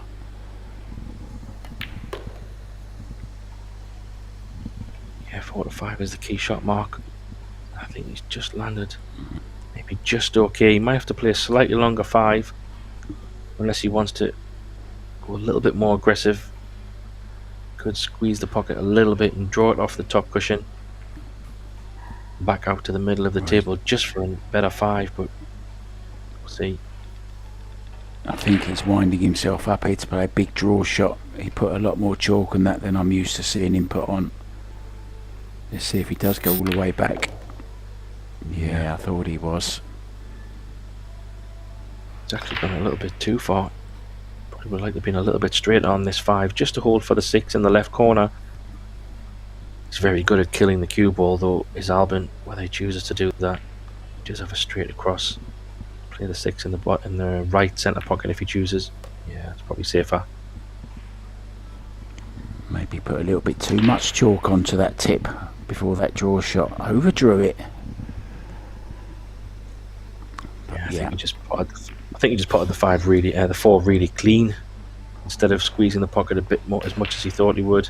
That's probably why he didn't get enough, as much as the angle. But nonetheless, he's weathered the storm well, if I can say a storm.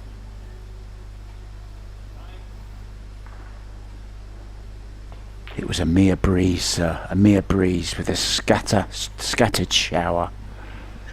A gust of wind. But yes, Albin is keeping Gillow at arm's length. This 9 ball to restore his 3 rack lead, I should say.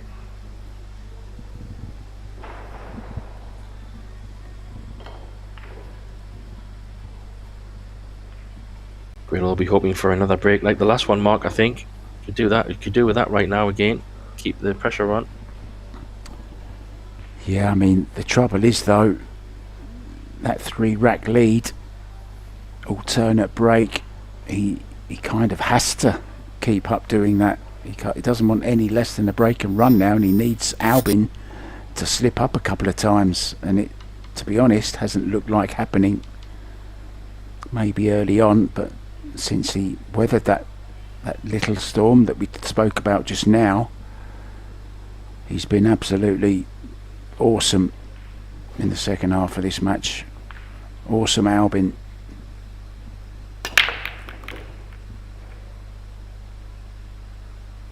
Another good break. Has he got a shot though, Mark? Don't think so.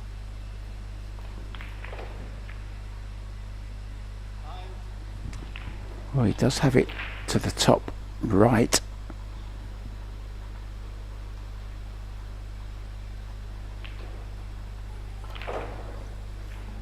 Yeah, it's a bit of a... I think that's just a bit much, potentially, given the scoreline. I think your safety shot might be the better option. Yeah, cue ball up behind the 6-7 is the way to go, isn't it? Just want to be leaving too close to 9 though, for crazy things to happen. It's okay.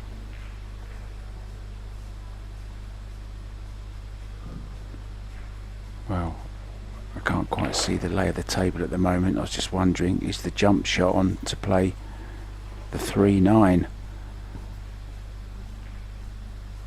I think it is, you know.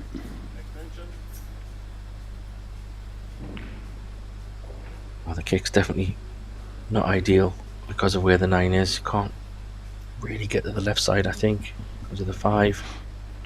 If he does go jumping, yeah, what's he going for here? Don't know if he can. He's got to go. He's got to go 3. He's got to go for the 3-9, surely.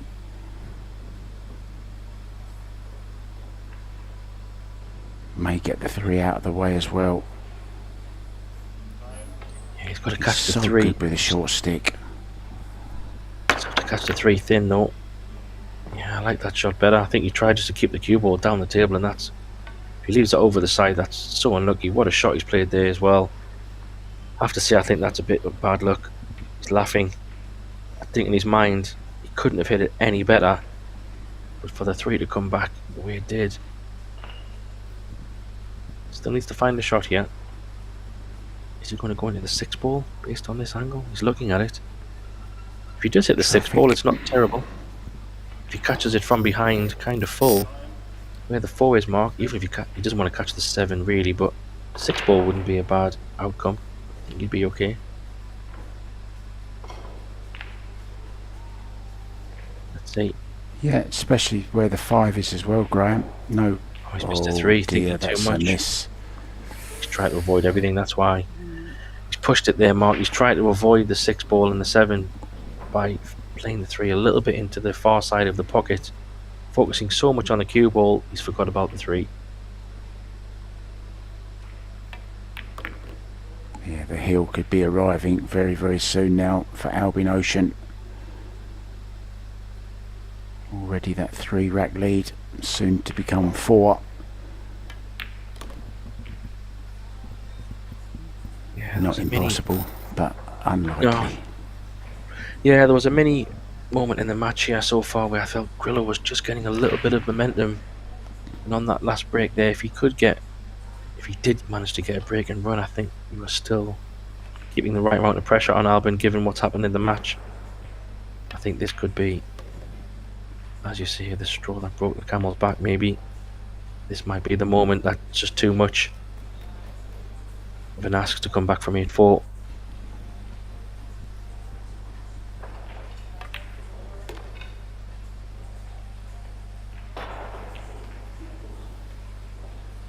Well, if I could choose a cue action in snooker, it would be Ronnie O'Sullivan. In pool, it would be this man here, Ouschan. His cueing is just so lovely to watch. Yeah, it's an interesting point you make there, Mark. It's take for granted sometimes watching him cue the ball, but it is very fluid, consistent, and the way that he does cue the ball, it means he can play a lot more shots than maybe certain cue actions. If you're a bit jabby or a bit more traditional pool player, if you like, I don't know, but I do like his cue action. Very good observation.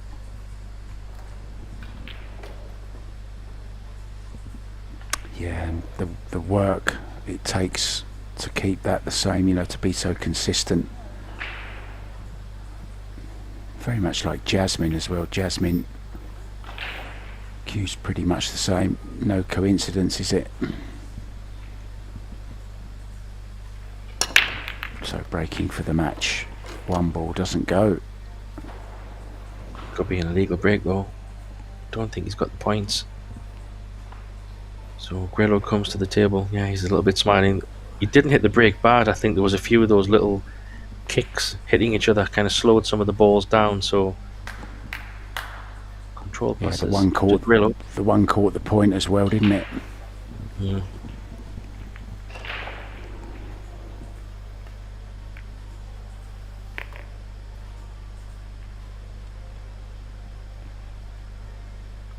Yeah, it'd be interesting to see what he does here, Mark, because I don't think, well, the 2 doesn't go, I don't think, so is he playing the combo, is he playing the lock safety behind that 4 ball? Safety it is. Excuse the 9. Oh, that's For the hoop, I don't know. not what he Careless. wanted. Very careless. Yeah, it was careless. He's left a 2 railer as well, Mark. If Albin wants to be aggressive here with an 8-4 lead, he could play the 2 in the top left, come off 2 rails for the 3 into the right side. It's a big aggressive shot for sure.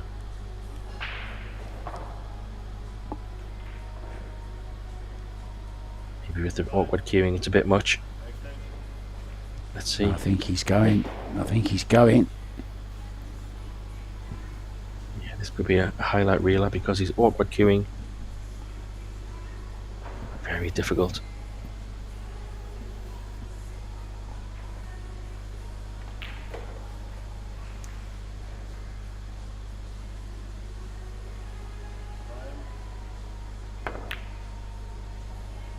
he didn't go for it. I think he played safe. Well, I hope he didn't go for it because Sure. I he missed think it he by went so for it. far. Yeah, he missed it by so far. left us guessing, Mark. He missed it by that far. We thought he was playing safe, but it was very awkward queuing. Let's give him the benefit of the doubt. He just didn't hit it hard enough. Was going for the safety behind the 5-9, let's say, or the 4-9. I beg your pardon.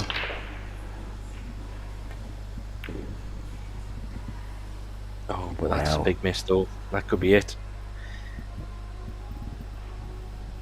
A sign of resignation in the body language as he walks back to his chair. João Grillo may not be getting out of it unless it's to shake the hand of this man at the table who's played superbly well for the majority of this match.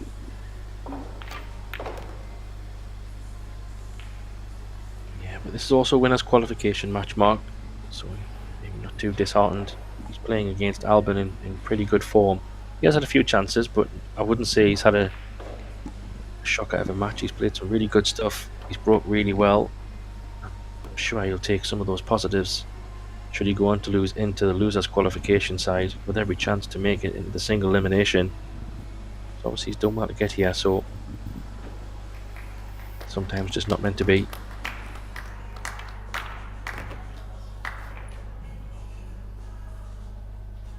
Yeah, don't get me wrong, Grillo has played some terrific stuff himself as well at times.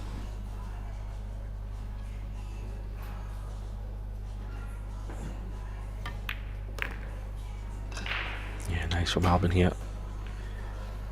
Pretty straightforward. Depending on the angle. This won't be perfectly straight because the 8 doesn't go in the bottom left, so maybe might have to just punch this over.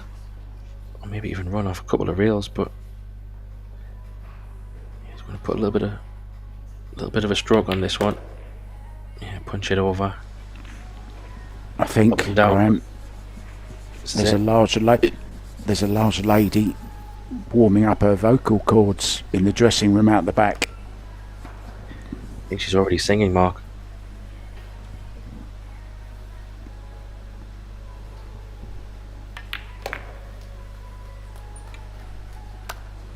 There we go. Grillo. Unfortunate. Albin takes it in this winners qualifications match. Very well done. Both players had some good spells, some chances for both, but Albin comes out on top and moves on to the single elimination stage. Grillo will move on to the loser side. That's it from me and Mark for now. We will be back very shortly for some more live action on table 1 and table 2. Hope you can join us soon. Bye for now.